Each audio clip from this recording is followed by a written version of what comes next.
ಶ್ರೀ ಗುರುಭ್ಯೋ ನಮಃ. ಹರಿ ಓಂ. ಸೃಷ್ಟಿಸ್ಥಿತ್ಯಪ್ಯಯೇಹ ನಿಯತಿದೃಶಿತಮೋ ಬಂಧಮೋಕ್ಷಾಶ್ಚ ಯಸ್ಮಾತ್ ಅಸ್ಯ ಶ್ರೀ ಬ್ರಹ್ಮರುದ್ರಪ್ರಭೃತಿ ಸುರನರದ್ವೀಷ ಶತ್ರುತ್ಮಕಸ್ಯ ವಿಷ್ಣೋರ್ವ್ಯಸ್ತಾಃ ಸಮಸ್ತಾಃ ಸಕಲಗುಣನಿಧಿಃ ಸರ್ವದೋಷವ್ಯಪೇತಃ ಪೂರ್ಣಾನಂದೋ ವ್ಯಯೋ ಯೋ ಗುರುರಪಿ ಪರಮಶ್ಚಿಂತಯೇತಂ ಮಹಾಂತಂ. ಓಂ ಜನ್ಮಾದ್ಯಸ್ಯ ಯತೋನ್ವಯಾದಿತರತಶ್ಚ ಅರ್ಥೇಷ್ವವಿಘ್ನಸ್ವರಾಟ್ ತೇನೇ ಬ್ರಹ್ಮಹೃದಯಾದಿಕವಯೇ ಮುಹ್ಯಂತಿ ಯಂ ಸೂರಯಃ ತೇಜೋವಾರಿಮೃದಂ ಯಥಾ ವಿನಿಮಯೋ ಯತ್ರ ತ್ರಿಸರ್ಗೋ ಮೃಷಾ ಧಾಮ್ನಾ ಸ್ವೇನ ಸದಾ ನಿರಸ್ತಕುಹಕಂ ಸತ್ಯಂ ಪರಂ ಧೀಮಹಿ. ಬುದ್ಧಿರ್ಬಲಂ ಯಶೋಧೈರ್ಯಂ ನಿರ್ಭಯತ್ವಮರೋಗತ ಅಜಾಡ್ಯಂ ವಾಕ್ಪಟುತ್ವಂಚ ಹನುಮತ್ಸ್ಮರಣಾತ್ ಭವೇತ್. ಭವತಿ ಯದನುಭಾವಾದ್ಯೇಡಮುಕೋಪಿ ವಾಗ್ಮಿ ಜಡಮತಿರಪಿ ಜಂತುಜ್ಜಾಯತೆ ಪ್ರಾಜ್ಞಮೂಲಿಃ. ಸಕಲವಚನಚೇತೋ ದೇವತಾ ಭಾರತೀ ಸಾ ಮಮ ವಚಸಿ ನಿಧತ್ತಾಂ ಸನ್ನಿಧಿಂ ಮಾನಸೇ ಚ. ಯಂ ಪ್ರವ್ರಜಂದಮನುಪೇತಮಪೇತಕೃತ್ಯಂ ದ್ವೈಪಾಯನೋ ವಿರಹಕಾತರ ಆಜುಹಾವ ಪುತ್ರೇತಿ ತನ್ಮಯತಯಾ ತರವೋಪಿ ನೇದುಃ. ತಂ ಸರ್ವಭೂತಹೃದಯಂ ಮುನಿಮಾನತೋಸ್ಮಿ. ನಮೋಸ್ತು ತಾತ್ವಿಕಾ ದೇವಾಃ ವಿಷ್ಣು ಭಕ್ತಿಪರಾಯಣಾಃ ಧರ್ಮಮಾರ್ಗೇ ಪ್ರೇರಯಂತು ಭವಂತಃ ಸರ್ವ ಏವ ಹಿ. ಮೂಕೋಪಿ ಯತ್ಪ್ರಸಾದೇನ ಮುಕುಂದಶಯನಾಯತೆ ರಾಜರಾಜಾಯತೆ ರಿಕ್ತೋ ರಾಘವೇಂದ್ರಂ ತಮಾಶ್ರಯೇ. ತಪಸ್ವಾಧ್ಯಾಯ ಶುಶ್ರೂಷ ಕೃಷ್ಣಪೂಜಾರತಂ ಮುನಿಂ ವಿಶ್ವೇಶಂ ಇಷ್ಟದಂ ವಂದೇ ಪರಿವ್ರಾಟ್ ಚಕ್ರವರ್ತಿನಂ. ಆಪಾದಮೌಲಿಪರ್ಯಂತಂ ಗುರುಣಾಂ ಆಕೃತಿಂ ಸ್ಮರೇತ್ ತೇನ ವಿಘ್ನಾಃ ಪ್ರಣಶ್ಯಂತಿ ಸಿದ್ಧ್ಯಂತಿ ಚ ಮನೋರಥಾಃ. ಸ್ವಸ್ತಿಸ್ತು ಸತಾಂ ಅಶೇಷ ಸನ್ಮಂಗಲಾನಿ ಭವಂತು. ಶ್ರೀ ಗುರುಭ್ಯೋ ನಮಃ. ಹರಿ ಓಂ. ಮನೋರಥಾಃ ಸ್ವಸ್ತಿಸ್ತು ಸತಾಂ ಅಶೇಷ ಸನ್ಮಂಗಲಾನಿ ಭವಂತು. ಶ್ರೀ ಗುರುಭ್ಯೋ ನಮಃ. ಹರಿ ಓಂ. ಪರಮ ಮಂಗಳಕರವಾದಂತಹ ಶ್ರೀಮದ್ಭಾಗವತ ಸಪ್ತಾಹ ಜ್ಞಾನಯಜ್ಞ ಕ್ರಮಬದ್ಧವಾಗಿ ಇಂದಿನಿಂದ ಮೊದಲುಗೊಂಡು 7 ದಿನಗಳ ಕಾಲ ನಡೆಸುವಂತಹ ಒಂದು ಕಾರ್ಯಕ್ರಮ ಇಲ್ಲಿ ಸಂಪನ್ನ ಆಗ್ತಾ ಇದೆ. ಇಂತಹ ಈ ಒಂದು ಮಂಗಳಕರವಾದ ಕಾರ್ಯ ಭಾಗವತದ ಅನುವಾದ ಗಣಪತ್ಯಂತರ್ಗತ ಭಾರತೀ ರಮಣ ಮುಖ್ಯ ಪ್ರಾಣ ಅಂತರ್ಗತನಾದ ವಿಶ್ವಂಬರ ಅಭಿನ್ನ ಕುಲದೇವತಾತ್ಮಕ ಶ್ರೀ ಲಕ್ಷ್ಮೀ ನರಸಿಂಹದೇವರು ನಿರ್ವಿಘ್ನವಾಗಿ ನೆರವೇರಿಸಲಿ ಅಂತ ಮೊದಲಿಗೆ ಅವರಲ್ಲಿ ಪ್ರಾರ್ಥನೆಯನ್ನು ಮಾಡ್ತಾ, ಇದರ ಒಂದು ಪ್ರಾಯೋಜಕತ್ವ ದೂರದ ಊರಿನಲ್ಲಿ ಮುಂಬೈಯಲ್ಲಿದ್ದು ಅವರು ಈ ಪ್ರವಚನವನ್ನು ಕೇಳಿ ನಾವು ಮಾಡಿಸಬೇಕು ಅಂತ ಅಲ್ಲಿಂದ ದಂಪತಿಗಳು ವಸಂತ್ ವಿಮಲಾ ತಂತ್ರಿ ದಂಪತಿಗಳು ಇಲ್ಲಿವರೆಗೂ ಬಂದು ಏನು ಶಾಸ್ತ್ರಗಳಲ್ಲಿ ಪದ್ಮಪುರಾಣ ಮೊದಲಾದಗಳಲ್ಲಿ ಇದನ್ನು ಕ್ರಮಬದ್ಧವಾಗಿ ಕಲಶ ಸ್ಥಾಪನೆ ಮಾಡಿ ಹೋಮ ಹವನವನ್ನು ಮಾಡಿ ಕಂಕಣವನ್ನು ಧಾರಣೆ ಮಾಡಿಕೊಂಡು 7 ದಿನಗಳ ಕಾಲ ಈ ಒಂದು ಸಪ್ತಾಹ ಯಜ್ಞ ಇದನ್ನು ಮಾಡಲಿಕ್ಕೆ ಆರಂಭ ಮಾಡಿದ್ದಾರೆ. ಅವರಿಗೂ ಕೂಡ ಗಣಪತಿ ಅಂತರ್ಗತ ಭಾರತೀ ರಮಣ ಮುಖ್ಯ ಪ್ರಾಣ ಅಂತರ್ಗತ ವಿಶ್ವಂಬರ ರೂಪಿ ಅವರ ಕುಲದೇವರು ಜನಾರ್ದನ ಅವರಿಗೆ ನಡೆಸಿಕೊಡಲಿ ಅಂತ ಪ್ರಾರ್ಥನೆ ಮಾಡ್ತಾ, ವೇದವ್ಯಾಸದೇವರಿಂದ ರಚಿತವಾದ ಪುರಾಣಗಳು 18. ಅದರಲ್ಲಿ ಒಂದು ಪುರಾಣ ಪದ್ಮಪುರಾಣ. ಯದ್ಯಪಿ ಭಾಗವತಕ್ಕಿಂತ ಮೊದಲೇ ಬರೆದದ್ದು. 17 ಪುರಾಣಗಳ ರಚನೆ ಆದ ಮೇಲೆ ವೇದವ್ಯಾಸದೇವರು ಕಟ್ಟ ಕಡೆಯ ಒಂದು ಪುರಾಣವನ್ನು ರಚನೆ ಮಾಡಿದ್ದಾರೆ. ಅದೇ ಶ್ರೀಮದ್ ಭಾಗವತ. ಉಳಿದೆಲ್ಲ ಪುರಾಣಗಳು ಭಾಗವತಕ್ಕೆ ಮೊದಲು ಬಂದದ್ದು. ಇದರ ಒಂದು ಆಶ್ಚರ್ಯ ಕಥೆ ಅಂದರೆ, ಭಾಗವತ ಬರುವ ಮೊದಲೇ ಪದ್ಮಪುರಾಣದಲ್ಲಿ ಭಾಗವತದ ಮಹಿಮೆಯನ್ನು ವೇದವ್ಯಾಸದೇವರು ತಿಳಿಸಿದ್ದಾರೆ. ಕಲಿಯುಗದಲ್ಲಿ ಶ್ರೀಮದ್ ಭಾಗವತದ ಶ್ರವಣ ಯಾಕೆ ಮಾಡಬೇಕು? ಕಥೆಯೊಳು ಭಾಗವತ ಕಥೆಯನ್ನಿ ಕೋಲೆ. ನೀವು ಯಾವ ಕಥೆ ಕೇಳದಿದ್ದರೂ, ಯಾವ ಪುರಾಣದ ಶ್ರವಣ ಮಾಡದಿದ್ದರೂ, ಅಥವಾ ಎಲ್ಲ ಪುರಾಣಗಳ ಶ್ರವಣ ಮಾಡಿದ ಫಲ ಅಥವಾ ಎಲ್ಲ ಪುರಾಣಗಳ ಸಾರ ಇದನ್ನು ಮಾತ್ರ ಕೇಳಬೇಕು ಅಂತ ಬಯಸಿದರೆ ಭಾಗವತವನ್ನು ಕಲಿಯುಗದಲ್ಲಿ ಶ್ರವಣ ಮಾಡಬೇಕಂತೆ. ಕಲಿಯುಗದಲ್ಲಿ ಭಾಗವತ ಸಪ್ತಾಹದ ಶ್ರವಣ ಏನೆಲ್ಲ ಫಲವನ್ನು ಕೊಡುತ್ತೆ ಅಂತ ತಿಳಿದಾಗ ನಮಗೆ ಅದರಲ್ಲಿ ಶ್ರದ್ಧಾ ಜಾಡ್ಯ ಬರುತ್ತೆ. ರೋಚನಾನಾಂ ಫಲಶ್ರುತಿ. ಒಂದು ಪುರಾಣದಲ್ಲಿ ಯಾವುದಾದ್ರೂ ಒಂದು ಕಥೆಯನ್ನು ಹೇಳಿ ಇಂಥ ಫಲ ಇದೆ ಇದಕ್ಕೆ ಅಂತ ತಿಳಿಸಿದಾಗ ಅದನ್ನು ಕೇಳುವ ಮಾಡುವ ಒಂದು ಪ್ರವೃತ್ತಿ ಮನುಷ್ಯನಲ್ಲಿ ಕಂಡಿದೆ. ಆ ನಿಟ್ಟಿನಲ್ಲಿ ಭಾಗವತ ಶ್ರವಣ ಮಾಡಿದರೆ ಏನೆಲ್ಲ ಫಲ ನಾವು ಪಡಿಬಹುದು ಅನ್ನೋದನ್ನು ಪದ್ಮಪುರಾಣದಲ್ಲಿ ಅದನ್ನು ವರ್ಣನೆ ಮಾಡಿದ್ದಾರೆ. ಭಗವಂತನಲ್ಲಿ ಉತ್ತಮವಾದ ಭಕ್ತಿ, ಸಂಸಾರದಲ್ಲಿ ವಿರಕ್ತಿ, ಭಗವಂತನ ಬಗ್ಗೆ ಯಥಾರ್ಥವಾದ ಜ್ಞಾನ, ಈ 3 ಮುಖ್ಯವಾದ ಫಲಗಳು ಭಾಗವತಕ್ಕೆ. ಈ ದೃಷ್ಟಿಯಿಂದ ಭಾಗವತದ ಫಲ ಏನು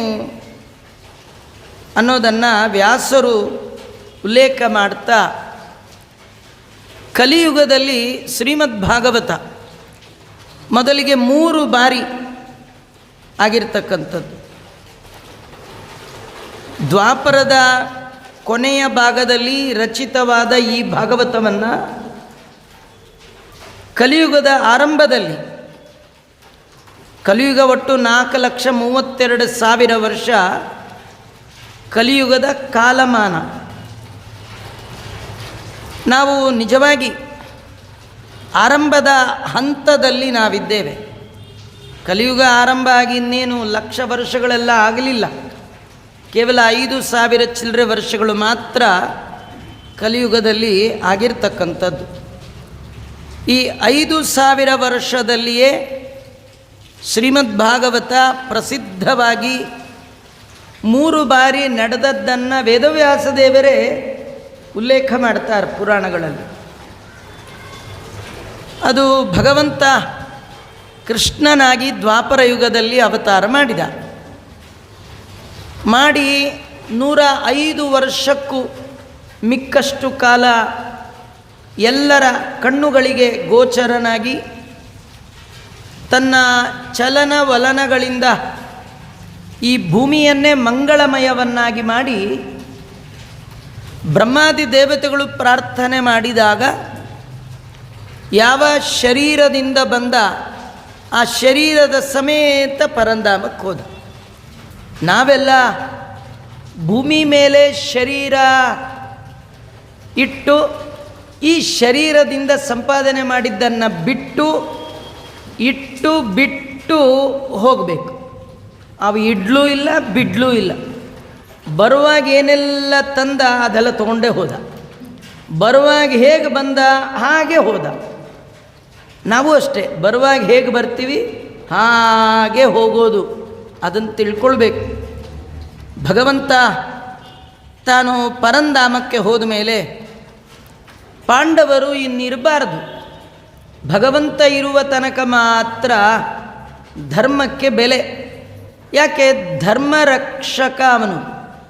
ಹಾಗಾಗಿ ಅವನು ಭೂಮಿಗೆ ಬಂದದ್ದೇ ಧರ್ಮ ಸಂಸ್ಥಾಪನಾರ್ಥಾಯ. ದೇವರು ಇರುವ ತನಕ ಧರ್ಮಕ್ಕೆ ಭಾರೀ ಬೆಲೆ. ಯಾವಾಗ ಭಗವಂತ ಪರಂಧಾಮಕ್ಕೆ ಹೊರಟ, ಧರ್ಮದ ಪ್ರತಿರೂಪವಾದ ಧರ್ಮರಾಜ ಹಾಗೂ ಪಾಂಡವರೆಲ್ಲ ಅವರು ಕೂಡ ಭೂಮಿಯಿಂದ ಕಾಲಿ ಮೇಲೆತ್ತಿದ್ರು. ಅಂದರೆ ಮಹಾಪ್ರಸ್ಥಾನ ಅಂತ ಕರೀತಾರೆ.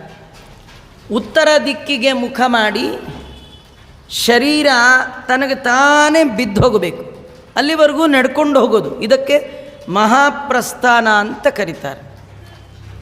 ದೇಹತ್ಯಾಗ ಮಾಡಲಿಕ್ಕಾಗಿಯೇ ಹೋಗುವಂಥದ್ದು. ಹಾಗಾಗಿ ಪಾಂಡವರೆಲ್ಲ ಭೂಮಿಯನ್ನು ಬಿಟ್ಟು ಹೋಗಿದ್ದಾರೆ.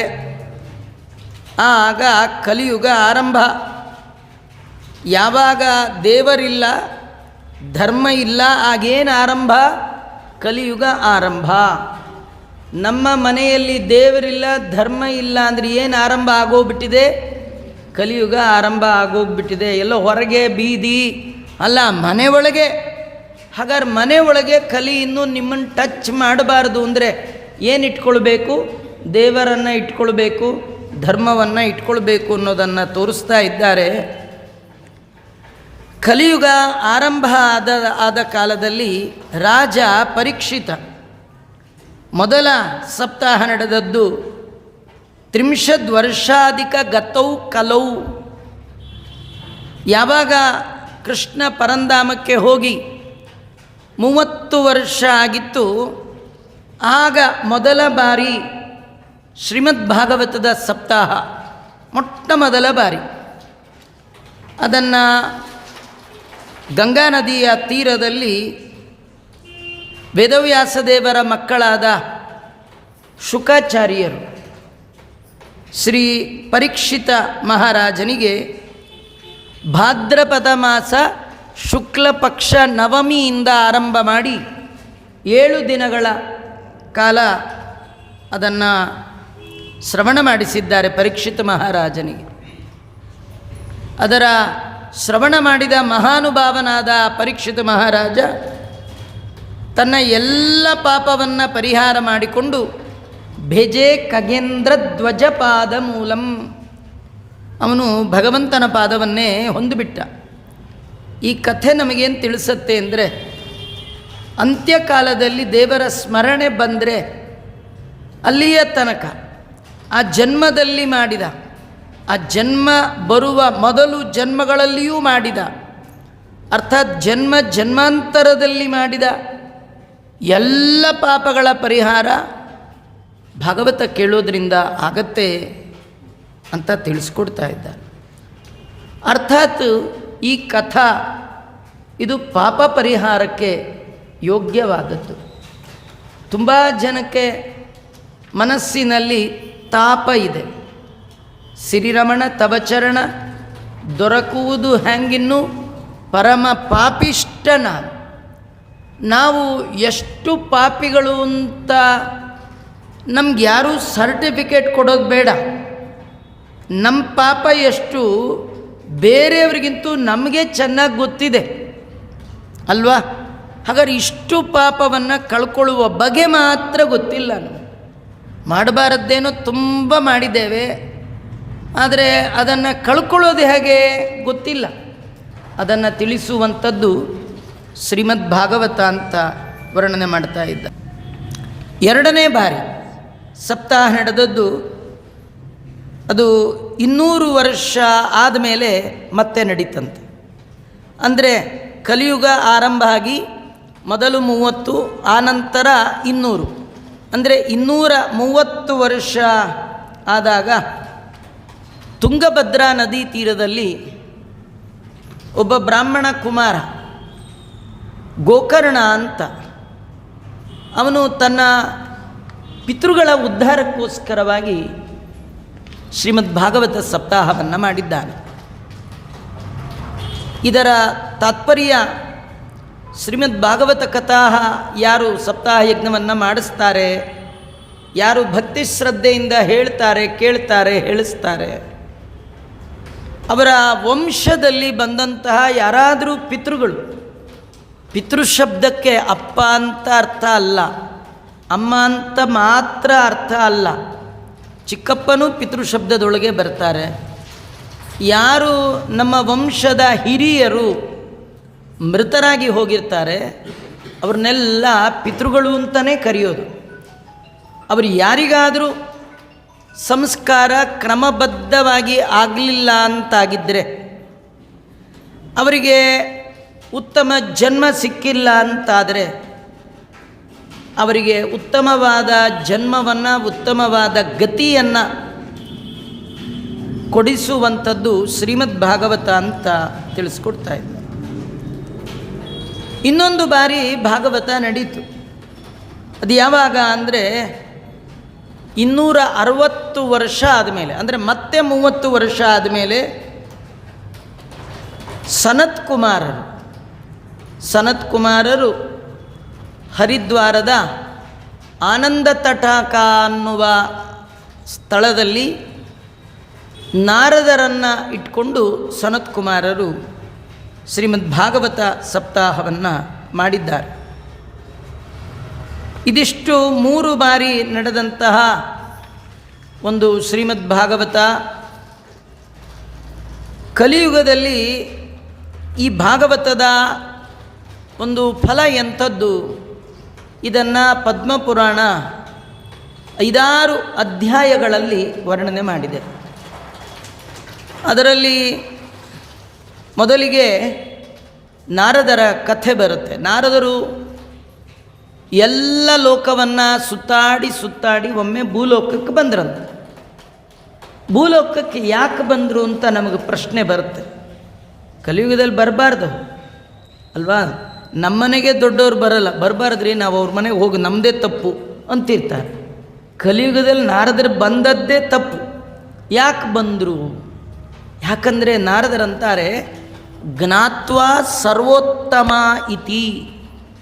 14 ಲೋಕದಲ್ಲಿ ಉತ್ತಮವಾದ ಲೋಕ ಯಾವುದು ಅಂದರೆ ಭೂಲೋಕ ಅಂತ. ಅಂದರೆ ಮೇಲೆ 7 ಲೋಕ, ಕೆಳಗೆ ಲೋಕಗಳೆಲ್ಲ ಇದೆಯಲ್ಲ, ಅತಲ ವಿತಲ ಸುತಲ ತಲಾತಲ, ಈ ಮಧ್ಯದಲ್ಲಿ ಭೂಹು ಭುವಃ ಸುವ ಇದೆಲ್ಲ ಇದೆ. ಒಟ್ಟು 14 ಲೋಕದಲ್ಲಿ ನಾವು ನಿಜವಾಗಿ ನೋಡಿದ್ರೆ ಉತ್ತಮವಾದದ್ದು ಯಾವುದಂದರೆ ಭೂಲೋಕ ಅಂತ. ಯಾಕಂದರೆ ಈ ಲೋಕದಲ್ಲಿ ಮಾತ್ರ ಸಾಧನೆಗಾಗಿ ಸತ್ಕರ್ಮವನ್ನು ಮಾಡಲಿಕ್ಕೆ ಬರುತ್ತಂತೆ, ಬೇರೆ ಎಲ್ಲಿ ಬರಲ್ಲ. ಇಡೀ ಜಗತ್ತು ಭಗವಂತಂದೇ, ಇಡೀ ಮನೆ ನಮ್ಮದೇ, ಅದರಲ್ಲಿ ಪೂಜೆಗೆ ಅಂತ ಒಂದು ಜಾಗ ಇಟ್ಕೊಂಡಿರುತ್ತೆ. ಅಲ್ಲ ಬೇರೆ ಎಲ್ಲೂ ದೇವ್ರಿರಲ್ವಾ, ಇಲ್ಲೇ ಮಾಡಬೇಕಾ? ಇಲ್ಲ, ಎಲ್ಲ ಕಡೆ ದೇವರಿದ್ದಾನೆ. ಬಚ್ಚನ ಮನಲ್ಲೂ ಇದ್ದಾನೆ, ಅಡುಗೆ ಮನಲ್ಲೂ ಇದ್ದಾನೆ, ವರಾಂಡ ಒಳಗೂ ಇದ್ದಾನೆ. ಆದರೆ ಪೂಜೆಗೆ ಅಂತ ಒಂದು ಜಾಗ, ಅದು ಬಹಳ ಉತ್ತಮ, ಅದು ಚೆನ್ನಾಗಿರಬೇಕು. ಹಾಗೆ ಸಾಧನೆಗೆ ಒಂದು ಕರ್ಮ ಭೂಮಿ ಅಂತಿದ್ದರೆ ಅದು ಬೇರೆ ಯಾವುದೂ ಇಲ್ಲ. ಜ್ಞಾತ್ವಾ ಸರ್ವೋತ್ತಮ ಇತಿ, ಯಾವುದದು? ಭೂಲೋಕ. ಏನಾದರೂ ಸಾಧನೆ ಮಾಡಬೇಕು ಅಂತಿದ್ದರೆ ಈ ಲೋಕಕ್ಕೆ ಬರಬೇಕು. ಅದಕ್ಕೆ ನಾರದರು ಈ ಲೋಕಕ್ಕೆ ಬಂದರು. ಕಲಿಯುಗದಲ್ಲಿ ಎಲ್ಲ ಕ್ಷೇತ್ರಗಳ ಸಂಚಾರ ಮಾಡಿದ್ದಾರೆ. ಕಲಿಯುಗದಲ್ಲಿ ಜನ ಹೇಗಿದ್ದಾರೆ, ಜನರ ಮೇಲೆ ಕಲಿಯ ಪ್ರಭಾವ ಹೇಗಿದೆ, ಇದನ್ನು ಒಮ್ಮೆ ನೋಡಿ ಹೋಗಿಬಿಡೋಣ ಅಂತ. ಯಾಕೆಂದರೆ ಕೃತತ್ರೇತದ್ವಾಪರದಲ್ಲಿ ಆಗಾಗ ಓಡಾಡೋರು ಯಾರು? ನಾರದರು. ಕಲಿಯುಗದಲ್ಲಿ ಬರಬಾರ್ದು ಅಂತಲೇ ಅಂದ್ಕೊಂಡಿದ್ರು. ಆದರೆ ಅವ್ರಿಗೂ ಒಂದು ಸತಿ ನೋಡೋಣ ಹೇಗಿರುತ್ತೆ, ಕಲಿದು ಪ್ರಭಾವ ಜನರ ಮೇಲೆ ಹೇಗಿದೆ ಅಂತ ನೋಡೋಣ ಅಂತ ಬಂದರು. ಬಂದು ಎಲ್ಲ ಕಡೆ ಆದರೆ ಅವ್ರಿಗೂ ಒಂದು ಸತಿ ನೋಡೋಣ ಹೇಗಿರುತ್ತೆ, ಕಲಿದು ಪ್ರಭಾವ ಜನರ ಮೇಲೆ ಹೇಗಿದೆ ಅಂತ ನೋಡೋಣ ಅಂತ ಬಂದು ಎಲ್ಲ ಕಡೆ ಸಂಚಾರ ಮಾಡಿದ್ದಾರೆ. ಎಲ್ಲಿ ಮಾಡಿದ್ದಾರೆ? ಪುಷ್ಕರಂಚ ಪ್ರಯಾಗಂಚ ಕಾಶೀಂ ಗೋದಾವರೀಂ ತಥಾ ಹರಿಕ್ಷೇತ್ರಂ ಕುರುಕ್ಷೇತ್ರಂ ಶ್ರೀರಂಗಂ ಸೇತು ಬಂಧನಂ ಎಲ್ಲ ಕಡೆ ಸಂಚಾರ ಮಾಡಿದ್ದಾರೆ. ಎಲ್ಲಿ ಹೋದರೂ ಧರ್ಮವೇ ಇಲ್ಲ, ಎಲ್ಲ ಕಡೆ ಅಧರ್ಮ. ನೋಡಿ ಕಥೆ ಏನು ಗೊತ್ತಾ, ಇವರೇನೋ ಕಾಶ್ಮೀರಕ್ಕೆ ಹೋಗಿದ್ರಪ್ಪ ಅಥವಾ ಸೈಟ್ ಸೀಯಿಂಗ್ ಹೋಗಿದ್ರು, ಅಲ್ಲಿ ಅಧರ್ಮ ಕಂಡರು, ಪರವಾಗಿಲ್ಲ. ಎಲ್ಲಿ ಧರ್ಮ ನಡಿಬೇಕು, ಎಲ್ಲಿ ಧಾರ್ಮಿಕ ಸ್ಥಳಗಳು ಅಂತಿದೆ ಅಲ್ಲಿ ಏನಿರಬೇಕು, ಅಲ್ಲಿಲ್ಲ. ಏನಿರಬೇಕು? ಸತ್ಯಂ ನಾಸ್ತಿ ತಪಂ ನಾಸ್ತಿ ಶೌಚಂ ದಯಾ ದಾನಂ ನ ವಿದ್ಯತೆ. ಶೌಚ ಇಲ್ಲ, ದಯಾ ಇಲ್ಲ, ದಾನ ಇಲ್ಲ. ಅಲ್ಲ ಮತ್ತೆ ಹೇಗಿದ್ರು ಅಲ್ಲಿರೋರೆಲ್ಲ ಉದರಂಬರಿಣೋ ಜೀವಾ ವಾರಾಕಾಕೂಟ ಭಾಷಣ. ಏನಂದರೆ ಎಲ್ಲ ಉದರಂಬರಿಣೋ ಜೀವಾ, ಹೊಟ್ಟೆ ತುಂಬಿಸ್ಕೊಳ್ಳೋ ಪ್ರೋಗ್ರಾಮ್. ಏನು ಮಾಡಿದರೆ ಇವತ್ತಿಂದು ಹುಟ್ಟತ್ತೆ, ಇದೇ ಪ್ರೋಗ್ರಾಮ್. ತರೋಣ ಬರೋಣ ತಿನ್ನೋಣ, ಬೇಗು ಬೆಳಗು, ಊಟದ ಚಿಂತೆ, ಉಂಡ ಮೇಲೆ ಶಯನ ಪ್ರೋಗ್ರಾಮ್. ಇದು ಬೇರೆ ಏನಿಲ್ಲ. ಇಲ್ಲ ಪುರುಸೊತ್ತು ಸಿಕ್ಕಾಗಿ ಏನು ಮಾಡ್ತಾರೆ? ಅಲ್ಲ ಬೆಳಗ್ಗೆಯಿಂದ ರಾತ್ರಿ ಅಡುಗೆ ಮಾಡ್ತಿರ್ತಾರ? ಇಲ್ಲ ಮತ್ತೇನು ಮಾಡ್ತಾರೆ ಅಂದರೆ ಅವ್ರು ಹೇಳ್ತಾರೆ ವರಾಕಾಕೂಟ ಭಾಷಿಣ. ಏನಾದರೂ ಸ್ವಲ್ಪ ಪುರುಸೊತ್ತು ಸಿಕ್ತು ಅಂದರೆ ಕೆಲಸಕ್ಕೆ ಬಾರದ ಮಾತಾಡ್ತಿರ್ತಾರಂತ. ಏನು ಪ್ರಯೋಜನ ಇಲ್ಲ. ತುಂಬ ಜನ ನೋಡಿ ಯಾರ್ಯಾರ್ದೋ ಏನೇನೋ ಎಲ್ಲಿದೋ ಸುದ್ದಿ ಎಲ್ಲ ಗಂಟೆಗಟ್ಟಲೆ ಮಾತಾಡಿ ಕಡೆಗೆ ಫೈನಲ್ಲಾಗಿ ಏನು ಹೇಳ್ತಾರೆ? ಅಯ್ಯೋ ನಮ್ಗೆ ಯಾಕೆ ಬೇಕು ಬಿಡಿ ಅಂತಾರೆ. ಅದಕ್ಕೆ ಅರ್ಧ ಗಂಟೆ ಪ್ರೋಗ್ರಾಮ್ ಅದು. ಇದು ಕೆಲ್ಸಕ್ಕೆ ಬಾರದ್ದಲ್ವೇ ಇವು? ಏನಾದ್ರು ಕೆಲ್ಸಕ್ಕೆ ಬರೋ ಮಾತಾ? ಕೇಳಿದವ್ರಿಗೆ ನೆಮ್ಮದಿಯಾ? ಹೇಳಿದವ್ರಿಗೆ ನೆಮ್ಮದಿಯಾ? ಏನಿಲ್ಲ. ಇದು ಕಲಿಯ ಮಹಿಮೆ. ಇದನ್ನು ನೋಡಿ ನಾರದರಿಗೆ ಬೇಜಾರಾಯಿತು. ಯಾಕಾರು ಬನ್ನಪ್ಪ ಅನ್ನಿಸ್ತು. ಕೆಲವು ಸತಿ ನಮಗೂ ಹೀಗೆ ಆಗತ್ತೆ ನೋಡ್ರಿ. ತೀರ್ಥಯಾತ್ರೆಗೆ ಹೋಗಿ ಮನೆಗೆ ಬಂದು ಬೇಜಾರು ಮಾಡ್ಕೊಳ್ತಾರೆ. ಮನೆಯಲ್ಲಿ ನಡೆದಷ್ಟು ಮಡಿಯ ಆಚಾರವೂ ಕೂಡ ಹೊರಗೆ ಹೋದಾಗ ನಡೆಯಲ್ಲ. ಯಾಕಾರು ಹೋದ್ವಪ್ಪ ಅನಿಸತ್ತೆ. ಮನೆಯಲ್ಲಾದರೂ ಮಡಿ ಉಟ್ಕೊಂಡು ಕೂತ್ಕೊಳ್ತಿದ್ರಿ, ಅಲ್ಲಿ ಎಲೆ ಸಿಗುತ್ತೋ ಇಲ್ವೋ ಅಂತ ಹೇಗಿದ್ದೋ ಹಾಗೆ ಕೂತಿದ್ದಾಯಿತು. ಇದೆಲ್ಲ ಅವ್ಯವಸ್ಥೆ. ಲೇಟಾದರೂ ಚೂರು ಲೇಟ್, ನೀವು ಮಡಿ ಉಟ್ಕೊಂಡು ಬಂದರೆ ಮತ್ತೆ ಬಾಗ್ಲಾಕ್ಬಿಡ್ತಾರೆ ಅಷ್ಟೇ, ಅಂದ್ಬಿಟ್ರೆ ಕೂತೇ ಬಿಡ್ತಾರೆ. ಮಡಿ ಬೇಡ ಗಿಡಿ ಬೇಡ ಅಂತ ಪವಿತ್ರೋ ಅಂದ್ಕೊಂಡು ಕೂತ್ಬಿಡ್ತೀವಿ ನಾವು. ಅದರಿಂದ ಯಾಕಾರು ಬನ್ನಪ್ಪ, ನಾರದರಿಗೆ ಹಾಗೆ ಅನ್ನಿಸ್ತು. ನೋಡೋಣ ಅಂಥೇಳಿ ಮತ್ತು ಸಂಚಾರ ಮಾಡ್ತಾ ದ್ವಾಪರ ಯುಗದಲ್ಲಿ ಕೃಷ್ಣ ತನ್ನ ವಿಹಾರಕ್ಕಾಗಿ ಆಯ್ಕೆ ಮಾಡಿಕೊಂಡ ಸ್ಥಳ ಯಮುನಾ ನದಿಯ ತೀರ, ಮಥುರಾ ಪಟ್ಟಣ. ಅಲ್ಲಿ ಸ್ವಲ್ಪ ನೋಡೋಣ, ಏನಾದರೂ ಭಗವಂತನ ಪಾದ ಸ್ಪರ್ಶದಿಂದ ಆ ಭೂಮಿ ಮೇಲಿರುವ ಜನ ಏನಾದರೂ ಸತ್ಯ ಧರ್ಮ ಉಳಿಸ್ಕೊಂಡಿದ್ದಾರಾ ಅಂತ ಅಲ್ಲಿಗೆ ಹೋದರು. ಅಲ್ಲೊಂದು ಭಾರಿ ವಿಚಿತ್ರ ಕಂಡಿದ್ದಾರೆ. ಅಲ್ಲಿ ಏನಾಯಿತು, ಒಬ್ಬ ಹೆಣ್ಣುಮಗಳು ಹೋ ಅಂತ ಅಳ್ತಾ ಇದ್ದಾಳೆ. ಅವಳ ಇಕ್ಕೆಲಗಳಲ್ಲಿ ಎರಡೂ ಬದಿಯಲ್ಲಿ ಇಬ್ಬರು ವೃದ್ಧರು. ಅವರಿಗೆ ಈಗಲೋ ಇನ್ನು ಸ್ವಲ್ಪ ಹೊತ್ತಿಗೋ ಪ್ರಾಣ ಹೋಗುತ್ತೆ, ಆ್ಯಂಬುಲೆನ್ಸ್ ಬರೋದು ಒಂದೇ ಬಾಕಿ ಅಂತ ಎರಡು ಮುದುಕರ ಮೇಲೆ ಕೈ ಇಟ್ಟು ಈ ತರುಣಿ ಅಳ್ತಾ ಇದ್ದಾಳೆ.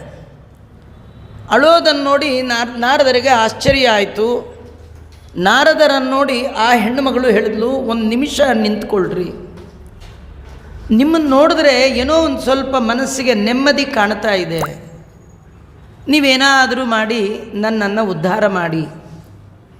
ನಾರದರಿಗೆ ಕೇಳಿದ್ರು, ಎಲ್ಲ ನಿಮ್ಮನ್ನು ನೋಡಿದ್ರೆ ಏನೋ ಒಂದು ಸ್ವಲ್ಪ ಮನಸ್ಸಿಗೆ ನೆಮ್ಮದಿ ಕಾಣ್ತಾ ಇದೆ, ನೀವೇನಾದರೂ ಮಾಡಿ ನನ್ನನ್ನು ಉದ್ಧಾರ ಮಾಡಿ. ನಾರದರಿಗೆ ಕೇಳಿದ್ರು, ಎಲ್ಲ ಸರಿಯಮ್ಮ, ನನ್ನ ನಿಲ್ಲಿ ಅಂತೆಲ್ಲ ಮಾತಾಡಿಸ್ತಿದ್ದೀಯಾ, ನನಗೆ ನಿನ್ನ ಪರಿಚಯ ಇಲ್ಲ.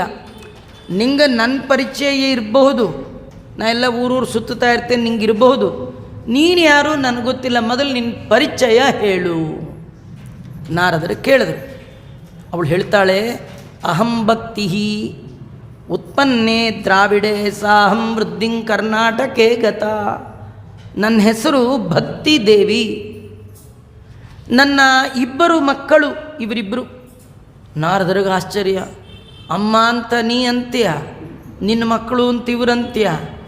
ನೀನು ನೋಡಿದ್ರೆ 24ರ ಸುಂದರಿ ತರುಣಿ, ಇವ್ರು ನೋಡಿದ್ರೆ 70-80ರ ಮುದುಕರೆಲ್ಲಿ ಮಕ್ಕಳಾಗಿರ್ತಾರಮ್ಮ.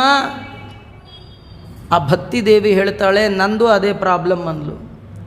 ಸಾಮಾನ್ಯವಾಗಿ ಘಟತೆ ಜರಟಾ ಮಾತಾ ತರುಣವು ತನೇ ಆವಿತಿ. ಸಾಮಾನ್ಯವಾಗಿ ಲೋಕದಲ್ಲಿ ತಾಯಿ ಮುದುಕೆ ಆಗಿರ್ತಾಳೆ, ಮಕ್ಕಳು ತರುಣರಾಗಿರ್ತಾರೆ. ನಮ್ಮನೇಲಿ ಸ್ವಲ್ಪ ಉಲ್ಟಾ. ಏನು ಉಲ್ಟಾ ಕೇಸು? ಮಕ್ಕಳು ಮುದುಕರು, ತಾಯಿ ಯಂಗ್. ಇದೆಲ್ಲೋ ಹಳೆ ಕತೆ ಅಂದ್ಕೋಬೇಡಿ. ನೀವು ಇವತ್ತು ನಿಮ್ಮ ಮನೆಗೆ ಹಿಂದೆ ಅಜ್ಜಿ ಗಿಜ್ಜಿಗಳು ಬದುಕಿದ್ರೆ ನೋಡ್ಕೊಂಬನ್ನಿ. ಏನು ಅಜ್ಜಿ ನಾಳೆ ಹಬ್ಬ ಅಂತ ರಾತ್ರಿ ಎಲ್ಲ ಕುಣಿತಿರುತ್ತೆ.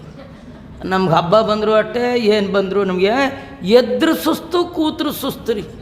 ಎದ್ರು ಸುಸ್ತು ಕೂತರು ಸುಸ್ತು. ಯಾಕೋ ಏನೋ ಊಟ ಮಾಡಿಲ್ವಾ? ಇಲ್ಲ, ಬೇಕಾದಷ್ಟು ಮಾಡ್ತೀವಿ, ತಿಂತೀವಿ, ಕುಡಿತೀವಿ, ಏನೇನು ಬೇಕು ಎಲ್ಲ ಮಾಡಿದ್ರು ಸುಸ್ತು ಸುಸ್ತು ಸುಸ್ತು. ಏನೋ ಒಂದು ವಾರ ಊಟ ಬಿಟ್ಟವ್ರ ಮುಖ ಇರುತ್ತಲ್ಲ ಹಾಗಿರುತ್ತೆ. ಯಾಕೋ ಒಂಥರ ಇದಿರಲ್ಲ, ಒಂಥರ ಏನು ಇರೋದೇ ಹಾಗೆ. ಅದು ಏನೂ ಮಾಡಲಿಕ್ಕೆ ಉತ್ಸಾಹ ಬೇಕು ಮನುಷ್ಯನಿಗೆ. ತಾರುಣ್ಯ ಅದು ದೇಹಕ್ಕಲ್ಲ, ಮನಸ್ಸಿಗೆ ತಾರುಣ್ಯ ಇದ್ದರೆ, ಮನಸ್ಸಿಗೆ ಉಲ್ಲಾಸ ಇದ್ದರೆ ಅದು ಚೆನ್ನ.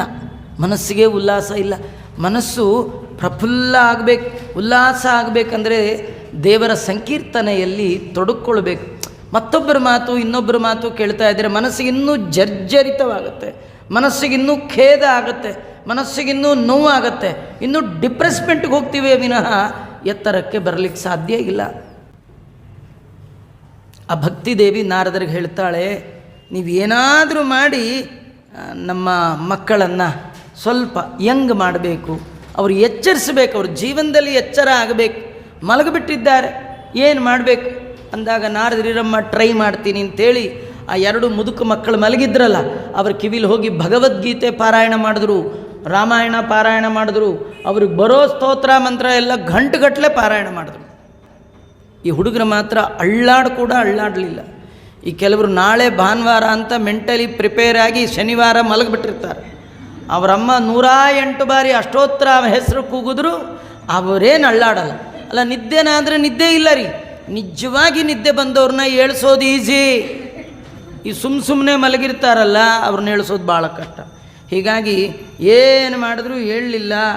ಆಗ ನೋಡಿ ನಾರದರಂತಾರೆ, ಅಮ್ಮ ಏನು ಮಾಡಲಿಕ್ಕೆ ಸಾಧ್ಯ ಇಲ್ಲ, ಕಲಿಕಾಲದ ಬಲ, ನಿನ್ನ ಮಕ್ಕಳ ಮೇಲೆ ಕಲಿ ಸೇರಿಬಿಟ್ಟಿದ್ದಾನೆ, ಆದ್ದರಿಂದ ಜ್ಞಾನ ವೈರಾಗ್ಯರಿಗೆ ಮುದಿತನ ಬಂದಿದೆ. ನೀವೇ ಹೀಗಂದ್ರೆ ಹೇಗೆ, ಏನಾರು ಟ್ರೀಟ್ಮೆಂಟ್ ಕೊಡಿ. ನಾರದರಿಗೆ ಅವತ್ತಿಂದ ಯೋಚನೆ, ಅದೇ ತಲೆಯಲ್ಲಿ ಇಟ್ಕೊಂಡು ಏನು ಮಾಡಲಿ ಅಂತ ಕೇಳ್ತಿದ್ರು. ಅಶರೀರವಾಣಿಯಲ್ಲಿ ಒಂದು ಮಾತು ಕೇಳಿಸ್ತು, ನಾರದ ಇಷ್ಟ್ಯಾಕೆ ನೀನು ಮನಸ್ಸಿಗೆ ಹಚ್ಕೊಂಡಿದ್ದೀಯಾ?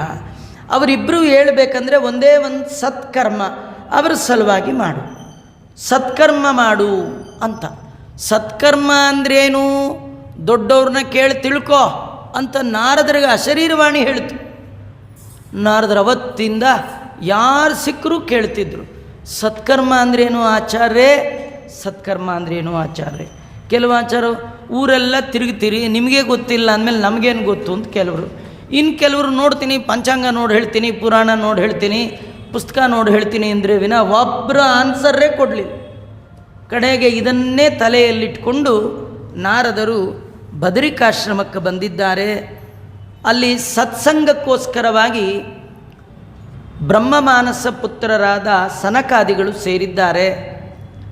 ಅವರನ್ನು ನೋಡಿ ನಾರದರು ಕೈ ಮುಗಿದು ಪ್ರಾರ್ಥನೆ ಮಾಡ್ತಾ ಇದ್ದಾರೆ. ಸತ್ಕರ್ಮ ಅಂದರೆ ಏನು? ಅದಕ್ಕೆ ಅವರಂದರು, ಶ್ರೀಮದ್ಭಾಗವತಾಲಾಪ ಸುತುಗೀತ ಶುಕಾದಿಭಿ ಸತ್ಕರ್ಮ ಸೂಚಕೋ ನಾಮ. ಸತ್ಕರ್ಮ ಅಂದರೆ ಬೇರೆ ಏನಲ್ಲ, ಶುಕರ ಮುಖದಿಂದ ಬಂದಂತಹ ಶ್ರೀಮದ್ ಭಾಗವತದ ಗಾಯನ ಇದೆಯಲ್ಲ, ಭಗವಂತನ ಭಕ್ತರ ಸ್ಮರಣೆ ಇದೆಯಲ್ಲ, ಇದೇ ಭಾರಿ ದೊಡ್ಡದಪ್ಪ. ಇದಕ್ಕಿಂತ ಮತ್ತಿಲ್ಲ ಸತ್ಕರ್ಮ. ಈ ಕಥೆ ಏನು ಗೊತ್ತಾ? ನೀವು ಏನೇ ಕರ್ಮ ಮಾಡಿ ಅದು ಸತ್ಕರ್ಮ ಆಗಬೇಕಾದರೆ ದೇವರ ಸ್ಮರಣೆಯೊಂದಿಗೆ ಮಾಡಿದರೆ ಅದೆಲ್ಲ ಸತ್ಕರ್ಮ. ಮಾಡುವ ಆರಂಭದಲ್ಲಿ ಸಂಕಲ್ಪ ಮಾಡಬೇಕು. ಏನು ಸಂಕಲ್ಪ? ಈ ಕರ್ಮವನ್ನು ನಾನು ಮಾಡ್ತಾ ಇಲ್ಲ ಅಂದರೆ ಸ್ವತಂತ್ರವಾಗಿ ಮಾಡ್ತಾ ಇಲ್ಲ, ನಾನು ಮಾಡಲಿಕ್ಕೆ ನನ್ನ ಒಳಗಿರುವ ದೇವತೆಗಳು, ಅಂತರ್ಯಾಮಿಯಾದ ಮುಖ್ಯ ಪ್ರಾಣ, ಅಂತರ್ಯಾಮಿಯಾದ ಭಗವಂತ ಎಲ್ಲ ಅವನೇ ಮಾಡಿಸ್ತಾ ಇದ್ದಾನೆ ಅನ್ನುವಂಥದ್ದು ಇದೆಯಲ್ಲ, ಈ ಅನುಸಂಧಾನ ಇದೆಯಲ್ಲ, ಈ ಭಾವನೆ ಇದೆಯಲ್ಲ, ಇದೇ ಸಂಕಲ್ಪ. ಸಂಕಲ್ಪ ಅಂದರೆ ಮತ್ತೇನಲ್ಲ. ಮತ್ತು ಕರ್ಮ ಎಲ್ಲ ಮಾಡಿದ್ಮೇಲೆ ಒಂದು ಎಚ್ಚರಿಕೆ ಇರಲಿ, ಈ ಕರ್ಮವನ್ನು ಕಣ್ಣಲ್ಲಿ ಕಣ್ಣಿಟ್ಟು ನೋಡುವ ದೇವರಿಗೆ ಅರ್ಪಣೆ ಮಾಡಲಿಕ್ಕಿದೆ. ಬೆಳಗ್ಗೆಯಿಂದ ಕಷ್ಟಪಟ್ಟು ಮಡಿ ಉಟ್ಕೊಂಡು ತಣ್ಣೀರು ಹುಯ್ಕೊಂಡು ಅಡುಗೆ ಮಾಡೋದು ಯಾಕೆ? ದೇವರ ನೈವೇದ್ಯಕ್ಕಿಡಕ್ಕೆ ಅಲ್ವಾ, ದೇವರಿಗೆ ಅರ್ಪಣೆ ಮಾಡಲಿಕ್ಕಲ್ಲ. ಹಾಗಾದ್ರೆ ನೀವು ಮಾಡುವ ಎಲ್ಲ ಕರ್ಮಗಳನ್ನು ಅವನಿಗೆ ಅರ್ಪಣೆ ಮಾಡಬೇಕು. ಕಡೆಯಲ್ಲಿ ಅರ್ಪಣೆ ಮಾಡಿ, ಮೊದಲು ಸಂಕಲ್ಪ ಮಾಡಿ, ಕಡೆಯಲ್ಲಿ ಅರ್ಪಣೆ ಮಾಡಿ, ನಡುವೆ ದೇವರ ಸ್ಮರಣೆ ಮಾಡಿ, ಇಡೀ ನೀವು ಮಾಡಿದ ಕರ್ಮ ಸತ್ಕರ್ಮ ಆಗುತ್ತೆ. ಈ ಒಂದು ಪ್ರಜ್ಞೆಯನ್ನು ನಮ್ಮಲ್ಲಿ ಜಾಗೃತಗೊಳಿಸುವಂಥದ್ದು ಶ್ರೀಮದ್ ಭಾಗವತ.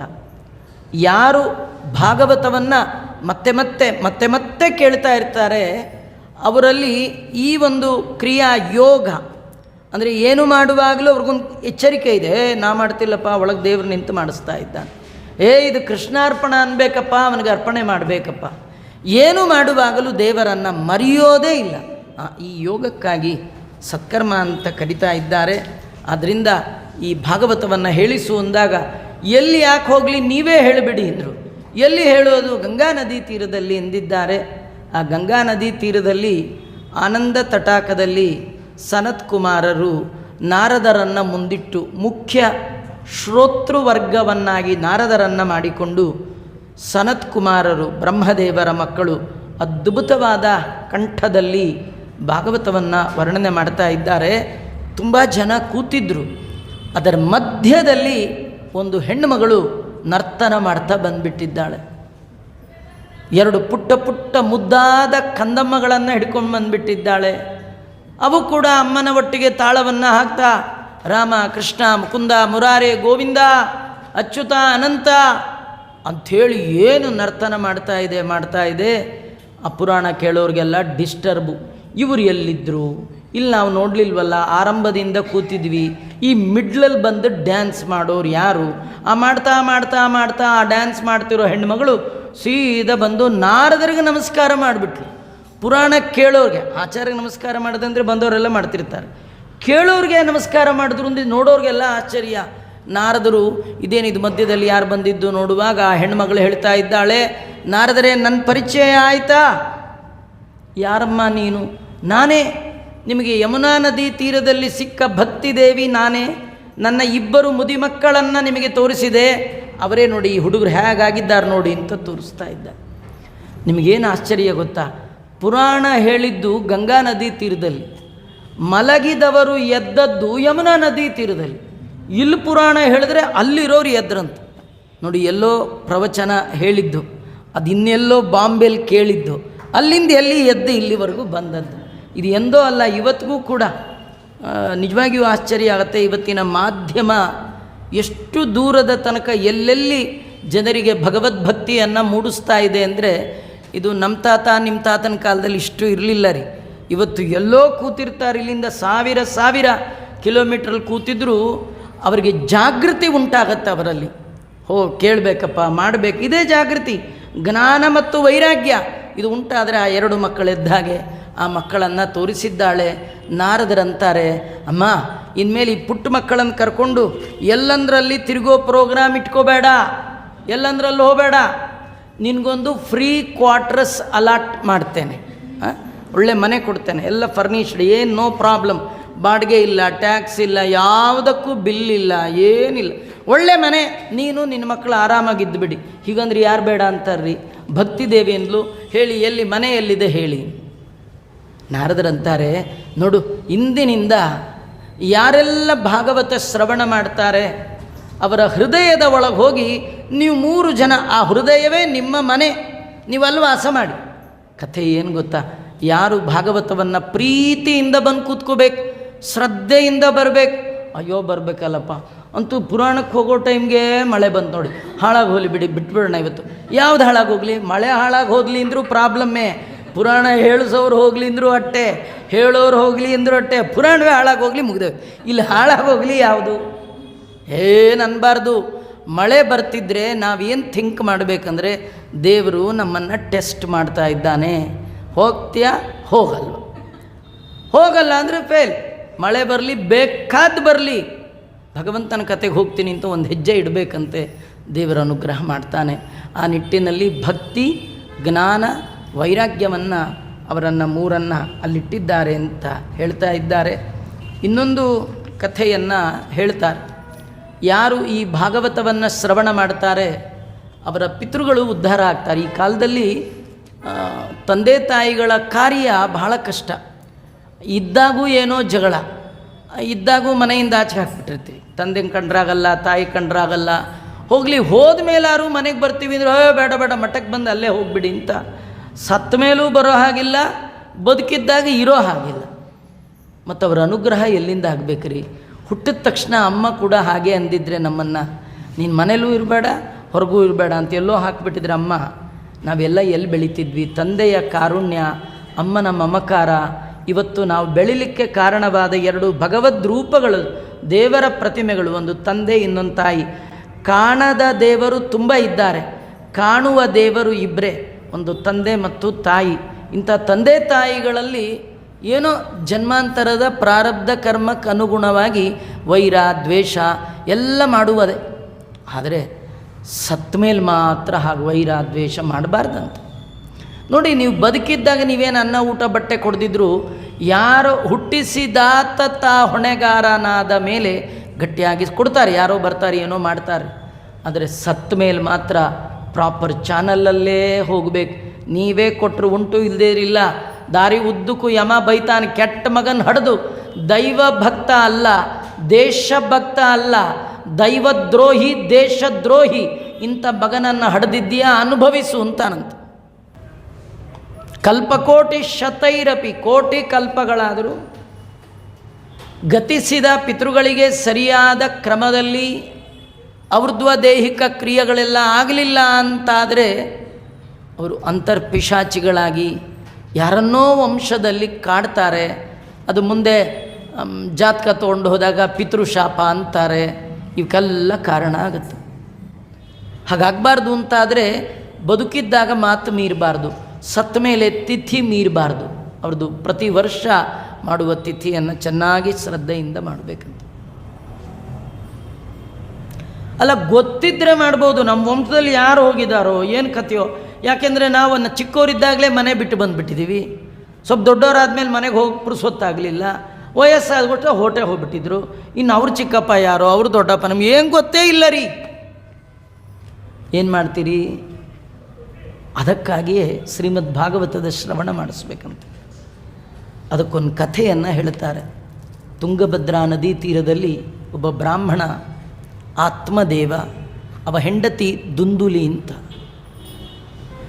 ಅವಳು ಭಾಳ ಒಳ್ಳೆಯ ಗುಣ, ತುಂಬ ಗುಣಗಳು ಇತ್ತು. ಒಂದೇ ಒಂದು ಕೆಟ್ಟ ಗುಣ ಇತ್ತು ಅವಳ ಹತ್ರ. ಅದೇನೆಂದರೆ ಡೈಲಿ ಜಗಳ ಆಡಬೇಕು, ಯಾರ ಜೊತೆನಾರು ಜಗಳ ಆಡಬೇಕು. ಅವಳಿಗೆ ಜಗಳ ಆಡಿಬಿಟ್ರೆ ತಿಂದಿದ್ದೆಲ್ಲ ಡೈಜೆಷನ್, ಇಲ್ಲದೇ ಏನೋ ಒಂಥರ ಕಿರಿಕಿರಿ, ಅನ್ಈಸಿನೆಸ್ಸು, ಬೇಜಾರು. ಏನು ಸೀರಿಯಲ್ ನೋಡಿದ್ರು ಇಲ್ಲ, ಏನು ಮಾಡಿದ್ರು ಇಲ್ಲ. ಯಾರು ಒಬ್ಬರ ಜೊತೆಗೆ ಸೀರಿಯಸ್ಸಾಗಿ ಜಗಳ ಆಡಬೇಕು. ದಿನ ಯಾರು ಸಿಗ್ತಾರ್ರೀ ಜಗಳಕ್ಕೆ? ಸಿಗ್ತಾರ ಅಂತ ಬಾಗಿಲಲ್ಲೇ ಕಾಯ್ತಿದ್ಲು. ಇವಳು ಜಗಳ ಮಾಡೋದು ನೋಡಿ ಆ ರಸ್ತೆಗೆ ಬರೋದೇ ಬಿಟ್ಬಿಟ್ಟಿದ್ರು ಜನ. ಏನೋ ಗೊತ್ತಿಲ್ಲದೆ ಇದ್ದವ್ರು ಆ ರೋಡಲ್ಲಿ ಎಂಟ್ರಾದರೆ ಅವ್ರಿಗೆ ಗ್ರಾಚಾರ ಆಗುತ್ತೆ. ಕಡೆಗೆ ಜನ ಬರೋದು ಬಿಟ್ಟಾಗ ಮತ್ತು ಯಾರ ಜೊತೆ ಸರಿ ಕಡೆ ಯಾರಿಲ್ಲ ಅಂದರೆ ಗಂಡನ ಜೊತೆಗೆ ಜಗಳ. ಏನು ಮಾಡೋದು ಪಾಪ, ಗಂಡ ನೋಡಿ ಇಷ್ಟೆಲ್ಲ ಇದ್ದರೂ, ಭಾರಿ ಪ್ರಾಬ್ಲಮ್ ಇದ್ದರು, ಅವು ಎಂದು ದೇವರ ಮುಂದೆ ಕೆಟ್ಟ ಹೆಂಡತಿ ನನಗೆ ಕೊಟ್ಟಿಯಲ್ಲ ಅಂತ ಕಂಪ್ಲೇಂಟ್ ಹೇಳಲೇ ಇಲ್ಲ ಅಂತ. ಯಾಕಂದರೆ ನಾ ಮಾಡಿದ ಕರ್ಮ ನಾನೇ ಅನುಭವಿಸ್ಬೇಕು ಅಂತ ಹಿಂಗಿದ್ದ. 25 ವರ್ಷ ಆಗಿತ್ತು ಮದುವೆ ಆಗಿ, ಮಕ್ಕಳಾಗಲಿಲ್ಲ. ಮಕ್ಕಳಿಲ್ಲ. ಕೆಲವರು ಜಗಳ ಆಡ್ತಾ ಆಡ್ತಾ ಗಂಡ ಹೆಂಡತಿ ಹೇಳ್ತಾರೆ, ನಾನು ಮನೇಲಿ ಇರ್ತಿರ್ಲಿಲ್ಲ, ಆ ಮಗು ಮುಖ ನೋಡ್ಕೊಂಡಿದ್ದೀನಿ ಅಂತಾರಲ್ಲ, ನೋಡ್ಲಿಕ್ಕೆ ಮುಖವೂ ಇಲ್ಲ ಇವನಿಗೆ. ಕಡೆಗೆ ಏನು ಮಾಡೋದು?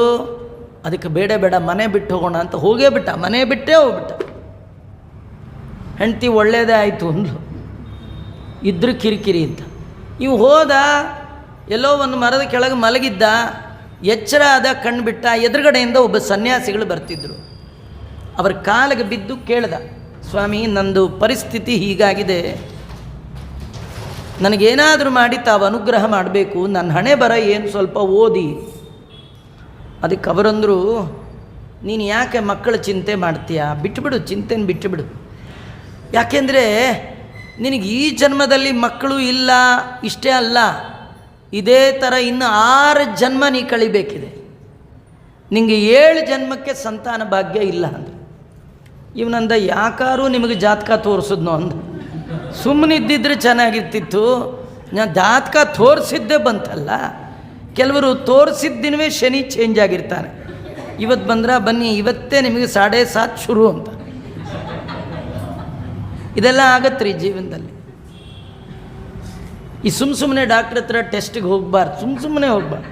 ಕೆಲವು ಏನೋ ಪಕ್ಕದಲ್ಲೇ ಇದ್ದಾರೆ, ಯಾರೂ ಬಂದಿಲ್ಲ, ಹೋಗಲಿ ನೀವೇ ಬನ್ನಿ, ಶುಗರ್ ಅನ್ನೋದು. ಅವು ಚೆನ್ನಾಗೇ ಇರ್ತಾರೆ ಅಲ್ಲಿವರೆಗೂ. ಅಲ್ಲ, ಶುಗರ್ ಬಂದಿರೋದು ನಿಜ, ಅದು ರೋಗಕ್ಕಿಂತಲೂ ರೋಗದ ನೆನಪುಗಳಿದೆಯಲ್ಲ, ಅದರ ಭಯ ಇದೆಯಲ್ಲ, ನಮ್ಮನ್ನು ಕುಗ್ಗಿಸ್ಬಿಡುತ್ತೆ. ಹಿಂದಿನ ಕಾಲದಲ್ಲಿ ಇಷ್ಟು ಟೆಸ್ಟಿಂಗ್ ಮಿಷಿನ್ ಮನೇಲೇ, ಇವಾಗ ಎಲ್ಲರ ಮನೇಲೂ ಅರ್ಶಿನ ಕುಂಕುಮ ಇದ್ದಂಗೆ BP ಶುಗರು ಹೀಗೆಲ್ಲ ಬಂದು ಕೂತ್ಬಿಟ್ಟಿರುತ್ತೆ. ಅದೆಲ್ಲ ಹೋಗಬಾರ್ದು. ಅದು ಸಮಯ ಬಂದಾಗ ದೇವರೇ ಕರ್ಕೊಂಡು ಹೋಗ್ತಾನೆ. ಬೇಡ ಅಂದರೂ ಅವೆಲ್ಲ ಟೆಸ್ಟ್ ಮಾಡೇ ಮಾಡ್ತಾರೆ, ಸರಿ ಹೋಗ್ಬಿಡುತ್ತೆ. ನೀವೇ ಮೊದಲಿಂದ ಯಾಕೆ ಹೋಗ್ತೀರಿ ಪ್ರಿಪೇರ್ ಮಾಡಿಕೊಂಡು? ಅಲ್ಲ, ಹೋಗ್ಬಾರ್ದು. ಇವು ಜಾತಕ ಹಿಡ್ಕೊಂಡು ತಿರುಗಿ ಕಡೆಗೆ 7 ಜನ್ಮಕ್ಕೆ ಮಕ್ಕಳಿಲ್ಲ ಅಂದಾಗ ಅವನು ಭಾರಿ ಬ್ರಾಹ್ಮಣ. ಅವನಂದ, ನನಗಿಲ್ಲದೆ ಇದ್ರೆ ಹೋಗಲಿ, ನೀವು ದೊಡ್ಡ ಆಚಾರರು, ಭಾರಿ ತಪಸ್ವಿಗಳು, ನಿಮ್ಮದು ಏನಾರು ಮಂತ್ರಶಕ್ತಿಯಿಂದ ನನಗೆ ಕೊಡಿ ಅಂದ. ಕಥೆ ಏನು ಗೊತ್ತಾ, ನಮ್ಮದಿದ್ದರೆ ಪಡಿಬೇಕ್ರಿ, ಇಲ್ದಿದ್ದರೆ ಫೋರ್ಸ್ ಮಾಡಿ ಕೇಳಬಾರ್ದು. ಬೇಡೋದು ಓಕೆ, ಕಾಡೋದು ಯಾಕೆ? ರಾಯರಲ್ಲಿ ಬಂದು ಬೇಡಬೇಕು, ಸ್ವಾಮಿ ನಮ್ಮ ಹಣೆಯಲ್ಲಿ ಬರೆದಿದ್ದರೆ ಕೊಡ್ರಿ ಅಂತ ಕೇಳಿ ಕೊಡ್ತಾರೆ, ಇದ್ರೆ ಕೊಟ್ಬಿಡ್ತಾರೆ. ಕಾಡಬಾರ್ದು. ಕೊಡ್ತಿರೋ ಇಲ್ವೋ ಅದೇ ನಂಗೆ ಕಾಡೋದೆ, ಹಂಗೆಲ್ಲ ಮಾಡಬಾರ್ದು. ಸಭ್ಯ ಲಕ್ಷಣ ಅಲ್ಲ ಅದು, ಸಜ್ಜನಿಕೆ ಅಲ್ಲ. ಇವನು ಕಾಡ್ದ, ಏನಾರು ಮಾಡಿ ನಂಗೆ ಕೊಡಿ. ಇವನು ನೋಡ್ಲಿಕ್ಕಾಗದೆ ಆಚಾರ ಆಯ್ತಪ್ಪ ಅಂತ ಹೀಗಂದ್ರು ಒಂದು ಹಣ್ಣು ಬಂತು ಅವ್ರ ಕೈಗೆ. ಅದು ಒಳ್ಳೆಯ ಶಕ್ತಿ. ಅವನ ಕೈ ಕೊಟ್ಟು, ನೋಡು ಇದನ್ನು ಹೆಂಡ್ತಿಗೆ ಕೊಡು. ಯಾಕೆಂದರೆ ಈಗೆಲ್ಲ ಯಂತ್ರ, ಈಗೆಲ್ಲ ಮಾತ್ರೆ, ಇದರಿಂದ ಏನು ಬೇಕಾದ್ರೂ ಪಡಿತೀವಿ ಅಂತ ಹೋಗ್ತಾರೆ. ಆಗ ಯಂತ್ರ ಇಲ್ಲ, ಮಾತ್ರೆ ಇಲ್ಲ, ಓನ್ಲಿ ಮಂತ್ರದ ಬಲ. ಆ ಮಂತ್ರವನ್ನು ಮಂತ್ರಿಸಿ ಒಂದು ಹಣ್ಣು ತೆಗೆದು ಅವನು ಕೊಟ್ಟು, ನೀನು ಹೆಂಡ್ತಿಗೆ ಕೊಡು, ಉತ್ತಮವಾದ ಸಂತಾನ ಆಗತ್ತೆ ಎಂದರು. ತೊಗೊಂಡು ಹೊರಟ. ಮತ್ತೆ ಕರೆದ್ರೆ ಬಾಯಿಲ್ಲಿ ಎಂದರು. ನೋಡು, ಈ ಹಣ್ಣಿನ ಒಳಗೆ ನನ್ನ ತಪಸ್ಸಿನ ಸಾಧನೆಯ ಪುಣ್ಯವನ್ನು ಇಟ್ಟಿದ್ದೇನೆ. ಪುಣ್ಯವೇ ಪುರುಷನಾಗಿ ನಿನ್ನ ಹೆಂಡತಿಯ ಹೊಟ್ಟೆಯಲ್ಲಿ ಮಗುವಾಗಿ ಬರುತ್ತಪ್ಪ. ಆದರೆ ನನ್ನ ಪುಣ್ಯವನ್ನು ಧಾರಣೆ ಮಾಡಬೇಕಾದ್ರೆ ನಿನ್ನ ಹೆಂಡತಿ ಯೋಗ್ಯತೆಯನ್ನು ಸಂಪಾದನೆ ಮಾಡಬೇಕು, ಸತ್ಕರ್ಮವನ್ನು ಮಾಡಬೇಕು, ಸದಾಚಾರವಂತರಾಗಿರಬೇಕು ಅಲ್ವಾ? ಹಾಲು ಹಾಕಿಸ್ಕೊಳ್ಬೇಕಾದ್ರೆ ಪಾತ್ರೆ ತೊಳ್ಕೊಳ್ಬೇಕಲ್ಲ. ಇಲ್ಲ, ನೆನ್ನೆ ಮಾಡಿದ್ದೆ ಕಾಫಿ ಅದಕ್ಕೆ ಹಾಕಿಪ್ಪರ, ಅದು ಇವತ್ತು ಕಾಫಿನೇ ಮಾಡೋದು ಅಂಥೇಳಿ ಅದಕ್ಕೆ ಹಾಕ್ಸ್ಕೊಳಕ್ಕಾಗತ್ತೆ?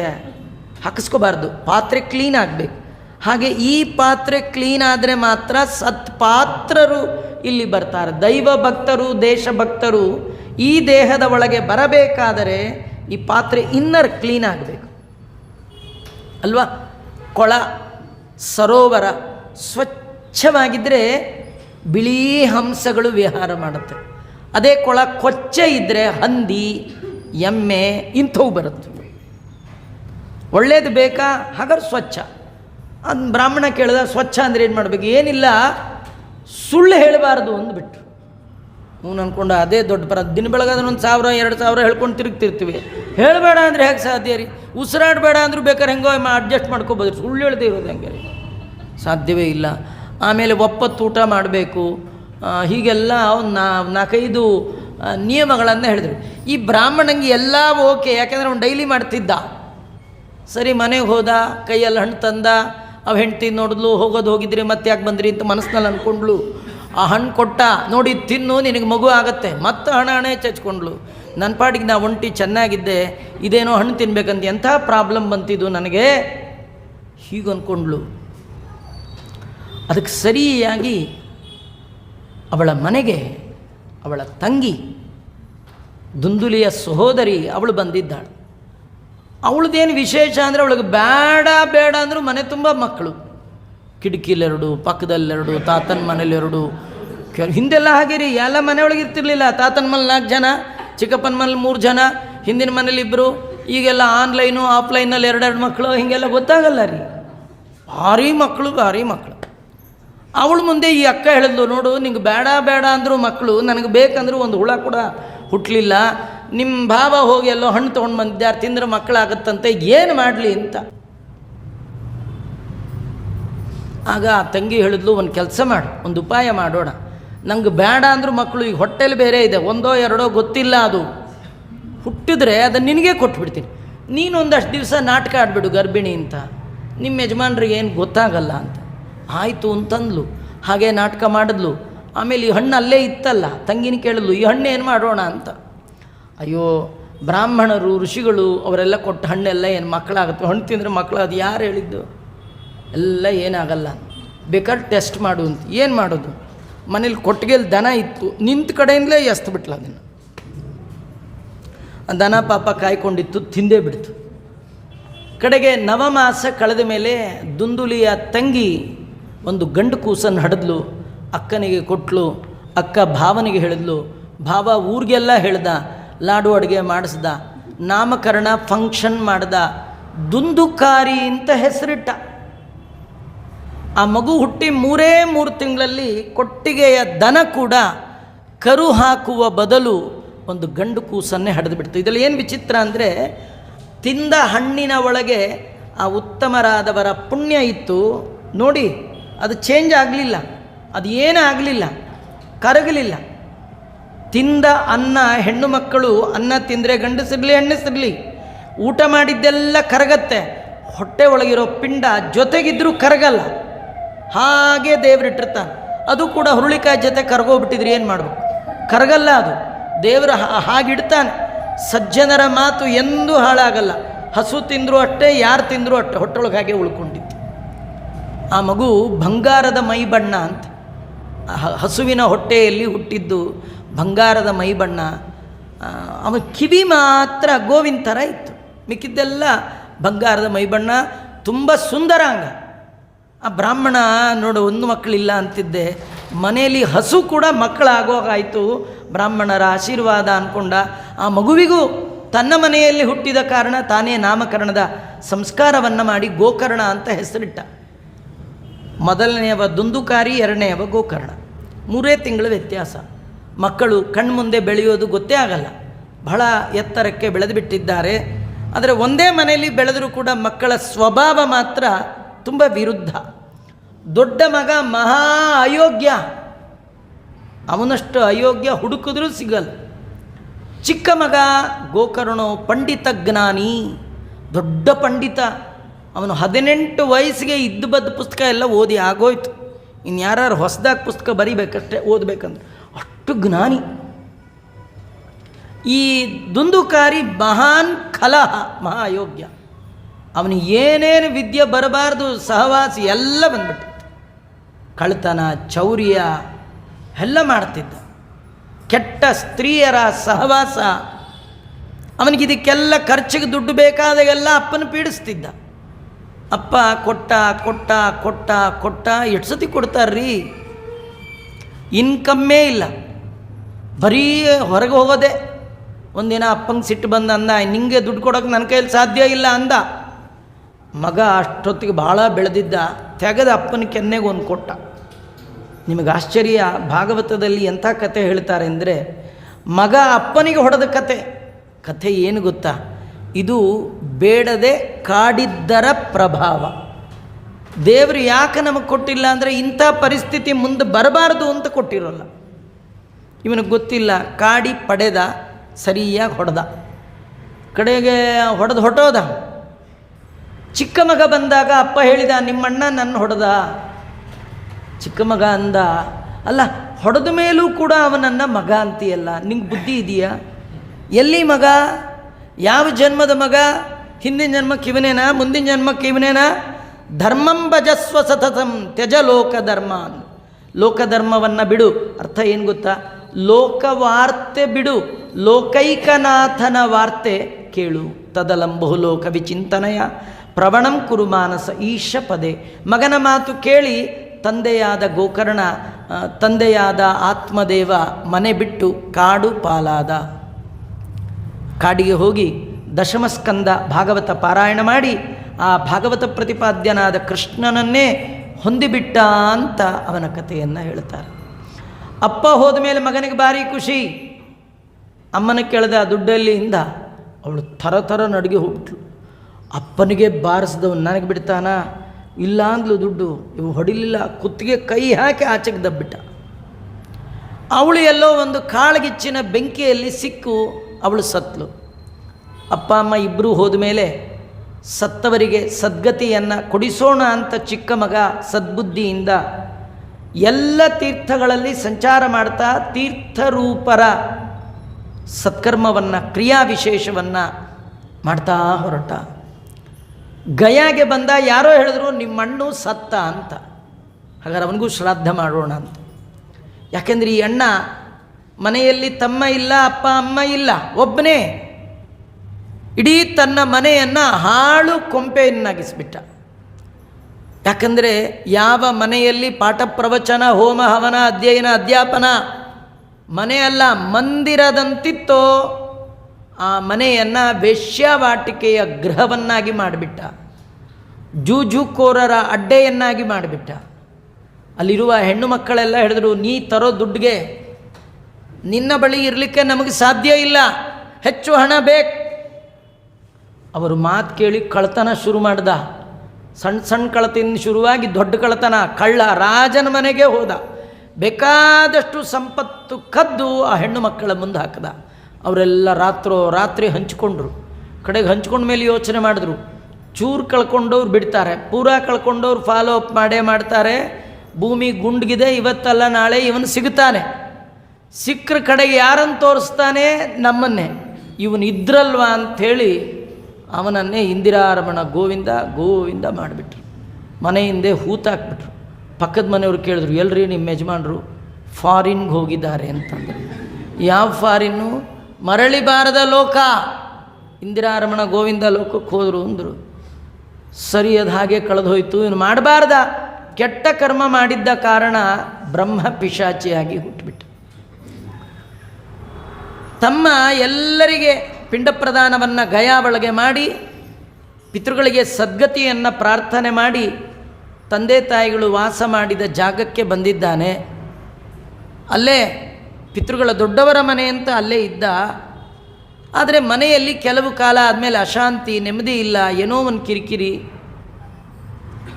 ಕಡೆಗೆ ಒಂದಿನ ಮಧ್ಯರಾತ್ರಿ 2 ಗಂಟೆ ಸಮಯ ಯಾರೋ ಮನೆ ಬಾಗಿಲನ್ನು ಹೀಗೆ ತಟ್ಟಿದ ಹಾಗೆ ಶಬ್ದ. ಇದ್ಯಾರು ಈಗ ಬಾಗಿಲು ತಟ್ತಾ ಇದ್ದಾರೆ ಅಂತ ಅವನಿಗೆ ಭಯ ಇಲ್ಲ. ಬ್ರಾಹ್ಮಣ ಬಾಗಿಲು ತೆಗೆದ. ನೋಡ್ತಾನೆ, ರಾತ್ರಿ 2 ಗಂಟೆಯಲ್ಲಿ ಮನೆ ಬಾಗಿಲಲ್ಲಿ ದೊಡ್ಡದೊಂದು ಆನೆ. ಅಲ್ಲ, ರಾತ್ರಿ ಆನೆ ಎಲ್ರಿ, ಬೆಳಗ್ಗೆ ಬರೋದೇ ಕಷ್ಟ, ರಾತ್ರಿ ಎಲ್ಲಿ ಬಂತು? ಇದೇನಪ್ಪ ಆನೆ ಅಂತ ಈ ಕಣ್ಣು ಅರಳಿಸ್ದ. ಆನೆ ಮಾಯ. ಅಲ್ಲೊಂದು ಆಡು. ಇದೇನಪ್ಪ ಆನೆ ಹೋಗಿ ಆಡು ಬಂತಲ್ಲ ಅಂದ್ಕೊಂಡ. ಒಂದು ಅಗ್ನಿ. ನೋಡೋನ್ಗನ್ನಿಸ್ತು ಇದೇನೋ ಪಿಶಾಚಿ ಕಾಟ. ಯಾರು ನೀನು ಅಂದ. ದೊಡ್ಡ ಪಿಶಾಚಿ ಬಂದುಬಿಟ್ಟಿದೆ. ಎಂಥ ದೊಡ್ಡ ಪಿಶಾಚಿ ಅಂದರೆ ಕಸ್ತ್ವಂ ಕ್ರೂರ ತರಹ. ಯಾರು ನೀನು ಅಂತ ಕೇಳ್ತಾ ಇದ್ದಾನೆ. ಇವನಿಗೆ ಭಯವೇ ಇಲ್ಲ. ಪಿಶಾಚಿ ಅಂತೂ ಅಹಂ ಭ್ರಾತ ತ್ವದೀಯೋಸ್ಮಿ ದುಂದುಕಾರಿ ಇತಿ ನಾಮತ. ನಾನಪ್ಪ ನಿನ್ನ ಅಣ್ಣ. ಅಲ್ಲ, ಎಷ್ಟೋ ಕಾಲದಲ್ಲಿ ಎಷ್ಟೋ ಕಡೆ ಎದುರಿಗೆ ಅಣ್ಣ ಬಂದ್ರೇ ನೋಡ್ದಾಗ ಪಕ್ಕದ ರೋಡಲ್ಲಿ ಹೋಗ್ಬಿಡ್ತಾರೆ. ಇನ್ನು ಪಿಶಾಚಿಯಾಗಿ ಬಂದರೆ ಯಾರಿಗೆ ಗೊತ್ತಾಗಬೇಕಾರೆ ಅವನೇ ಪರಿಚಯ ಮಾಡಿಸ್ಕೊಂಡ್ರೆ ಉಂಟು, ಇಲ್ಲದಿರಲಿಲ್ಲ. ಅಹಂ ಭ್ರಾತ ತ್ವದೀಯೋಸ್ಮಿ, ನಾನಪ್ಪ ನಿಮ್ಮಣ್ಣ. ಈ ಬ್ರಾಹ್ಮಣ ಅಂದ ಗೋಕರ್ಣ, ನನಗೆ ಗೊತ್ತು ನಿಂಗಿದೇ ಜನ್ಮ ಬರುತ್ತೆ ಅಂತ ನನಗೆ ಗೊತ್ತು ಅಂದ. ಅಲ್ಲ, ನಿಂಗೆ ಯಾಕೆ ಗೊತ್ತು ಅಂತಂದ. ಇಲ್ಲ, ಮಾಡಬಾರದು ಮಾಡಿದ್ರೆ ಆಗಬಾರದ್ದಾಗತ್ತೆ ಅನ್ಲಿಕ್ಕೆ ನೀನೇ ಸಾಕ್ಷಿ. ಆದರೂ ನಾನು ನಿನ್ನ ಸಲುವಾಗಿ ಗಯಾ ಒಳಗೆ ಪಿಂಡ ಪ್ರದಾನ ಮಾಡಿದೆ.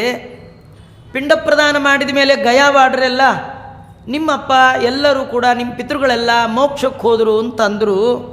ನೀನು ನೋಡಿದ್ರೆ ಇಲ್ಲೇ ಇನ್ನೂ ವಾಕಿಂಗ್ ಮಾಡ್ಕೊಂಡಿದೀಯಾ, ಮೋಕ್ಷಕ್ಕೆ ಹೋಗಲಿಲ್ವಾ ಅಂತ ಕೇಳು.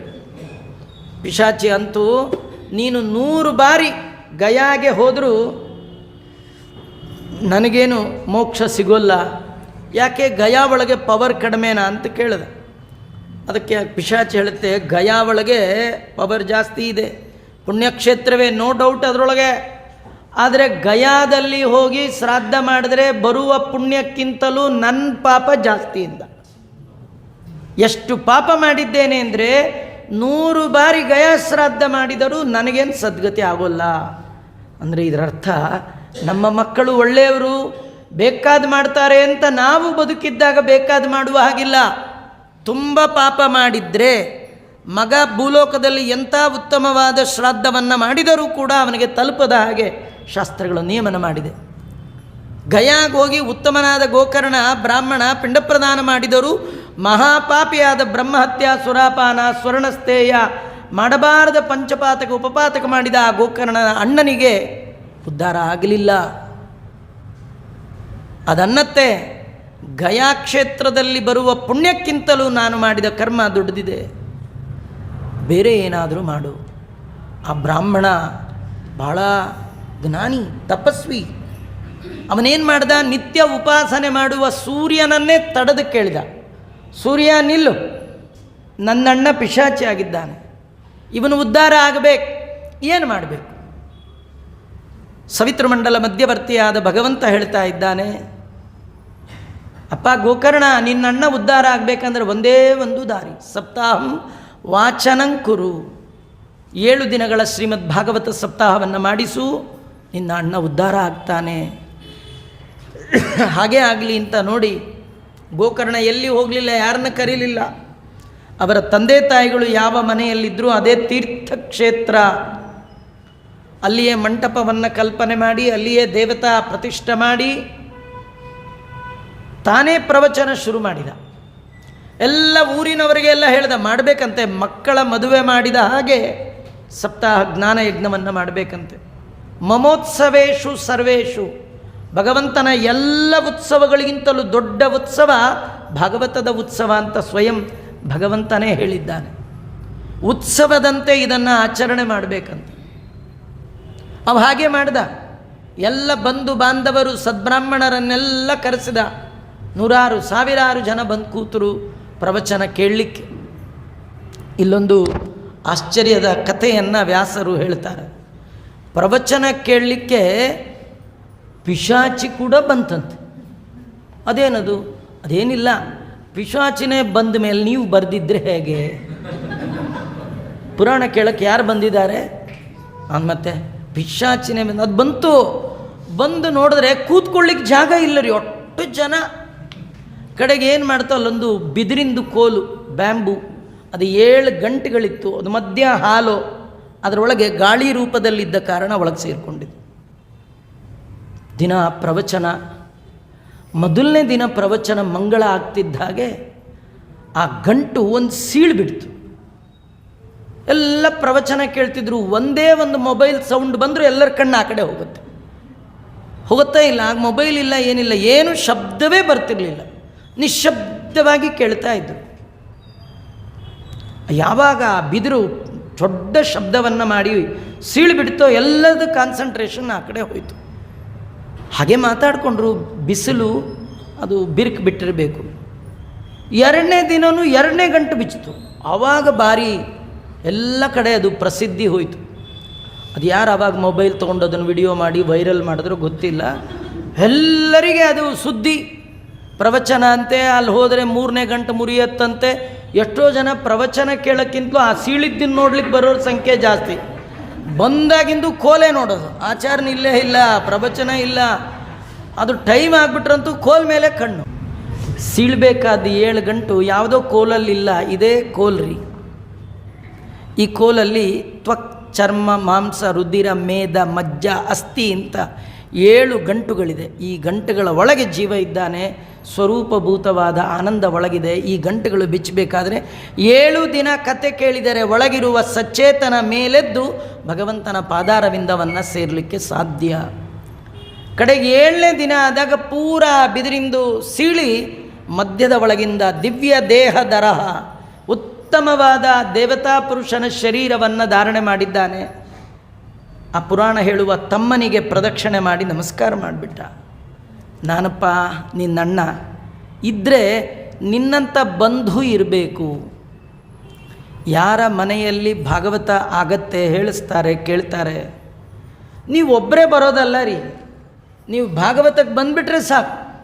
ನಿಮ್ಮ ತಂದೆಗಳು, ನಿಮ್ಮ ತಾಯಿ, ನಿಮ್ಮ ವಂಶದವರೆಲ್ಲ ನಮ್ಮ ಮೊಮ್ಮಗ ಹೋಗಿದ್ದಾನೆ ಪುರಾಣ ಕೇಳಲಿಕ್ಕೆ, ನನ್ನ ಮಗ ಮಾಡಿಸ್ತಾ ಇದ್ದಾನೆ, ನನ್ನ ಮಗ ಹೇಳ್ತಾ ಇದ್ದಾನೆ ಅಂಥೇಳಿ ನಂದಂತಿ ಪಿತರ ಸರ್ವೇ ನೃತ್ಯಂತಿ ಪಿತಾಮಹ ಗಾಯಂತಿ ಪ್ರಪಿತಾಮಹಶ್ಚೈವ ಶ್ರೋತ್ರಿಯೇ ಗ್ರಹವಾಗುತ್ತೆ. ಪಿತೃದೇವತೆಗಳೆಲ್ಲ ಹಾಡಿ ಕೊಂಡಾಡಿ ಹೊಗಳ್ತಾರ. ಬಹಳ ಸಂತೋಷ ಆಗಿಬಿಡ್ತು. ಅದೇ ಸಮಯಕ್ಕೆ ಸರಿಯಾಗಿ ಒಂದು ಪುಷ್ಪಕ ವಿಮಾನ ಬೇರೆ ಬಂದುಬಿಡ್ತು. ತುಂಬ ಜನ ಪುರಾಣಕ್ಕೆ ಬರ್ತಿದ್ರು ಗೋಕರ್ಣನ ಪುರಾಣ ಕೇಳಲಿಕ್ಕೆ. ಯಾವಾಗ ವಿಮಾನ ಬಂತೋ ಮಂಗಳದ ದಿನ ಈ ಕೂತವರೆಲ್ಲ ಮಂತ್ರಾಕ್ಷತೆನೂ ಬೇಡ, ಸೀದಾ ವಿಮಾನದಲ್ಲಿ ಕೂತ್ಬಿಡೋಣ ಅಂತ ಹೇಳಿ, ಈ ಕೆಲವು ಸತಿ ತೀರ್ಥ ಪ್ರಸಾದಕ್ಕೆ ಎಲೆ ಆಗ್ತಿದೆ ಅಂದರೆ ಸಹ ಹಾಗೆ ಇಳ್ದು ಹೋಗ್ತಾಳೆ. ಆಚಾರು ಕಾಣಲ್ಲ, ಮಂತ್ರಾಕ್ಷತೆ ಬೇಡ, ಇದೇ ಮಂತ್ರಾಕ್ಷತೆ ಅಲ್ಲೇ ಡಬ್ಬಿ ಬರ್ತಿ ಇರುತ್ತೆ, ಆಚಾರ್ಯ ಯಾವಾಗಾರು ಸಿಗ್ತಾರೆ, ಹೀಗೆಲ್ಲ ಆಗಿಬಿಡುತ್ತಲ್ಲ. ಮೋಕ್ಷದ ವಿಮಾನ ಬಂದಮೇಲೆ ಯಾರು ಕಾಯ್ತಾರ್ರಿ? ಎಲ್ಲ ಓಡೋಗು, ಒಬ್ಬರ ಮೇಲೊಬ್ಬರು ಬೀಳ್ತಾ ಇದ್ದಾರೆ. ಹೀಗೆ ಬಗ್ಗಿ ನೋಡ್ತಾರೆ, ವಿಮಾನದಲ್ಲಿ ಒಂದೇ ಒಂದು ಸೀಟು. ನೀವು ನೋಡಿದ್ದೀರಾ ಇಂಥದ್ದೆಲ್ಲರೂ? ಒಂದು ಸೀಟಿಂದು ಪುಷ್ಪಕ ವಿಮಾನ ಒಂದೇ ಸೀಟು. ಅವ್ರಿಗೆಲ್ಲ ಆಶ್ಚರ್ಯ. ವಿಷ್ಣು ದೂತರನ್ನ ಕೇಳಿದ್ರು, ಅಲ್ಲಪ್ಪ ಇಷ್ಟು ಜನ ಪುರಾಣ ಕೇಳ್ತಿದ್ವಿ, 1 by 1 ಕರ್ಕೊಂಡು ಹೋಗ್ತೀರಾ ಅಂದರು. ಅವರಂದರು 1 by 1 ಅಲ್ಲ, ಓನ್ಲಿ 1 ಅಂದರು. ಇದೇನು ಯಾರದು ಓನ್ಲಿ 1 ಅದು? ನೀವ್ಯಾರು ಅಲ್ಲ, ಆ ಬಿದಿರಿನಲ್ಲಿ ಕೂತು ಕೇಳ್ತಿತ್ತಲ್ಲ ಪಿಶಾಚಿ, ಅದನ್ನು ಕರ್ಕೊಂಡು ಹೋಗ್ತೀವಿ ಅಂದರು. ಇವರು ಒಳ್ಳೆ ಅಲ್ಲ, ನಾವು ಡೈಲಿ ಮಡಿ ಉಟ್ಕೊಂಡು ದೊಡ್ಡ ದೊಡ್ಡ ಗೋಪ್ಚನ ಹಚ್ಕೊಂಡು ಇದ್ಬತ್ತು ತುಳಸಿ ಮಣಿ ಎಲ್ಲ ಹಾಕ್ಕೊಂಡು ಮಡಿಲಿ ಬಂದು ಕೂತ್ರೆ ನಮ್ಮನ್ನು ಬಿಟ್ಟು ಆ ಪಿಶಾಚಿನ ಕರ್ಕೊಂಡು ಹೋಗ್ತೀರಾ? ವಿಷ್ಣುದೂತ್ ಹೇಳಿದರು, ನೀವೆಲ್ಲ ಕೇಳಿದ್ದಕ್ಕೂ ಪಿಶಾಚಿ ಕೇಳಿದ್ದಕ್ಕೂ ಭಾರಿ ವ್ಯತ್ಯಾಸ.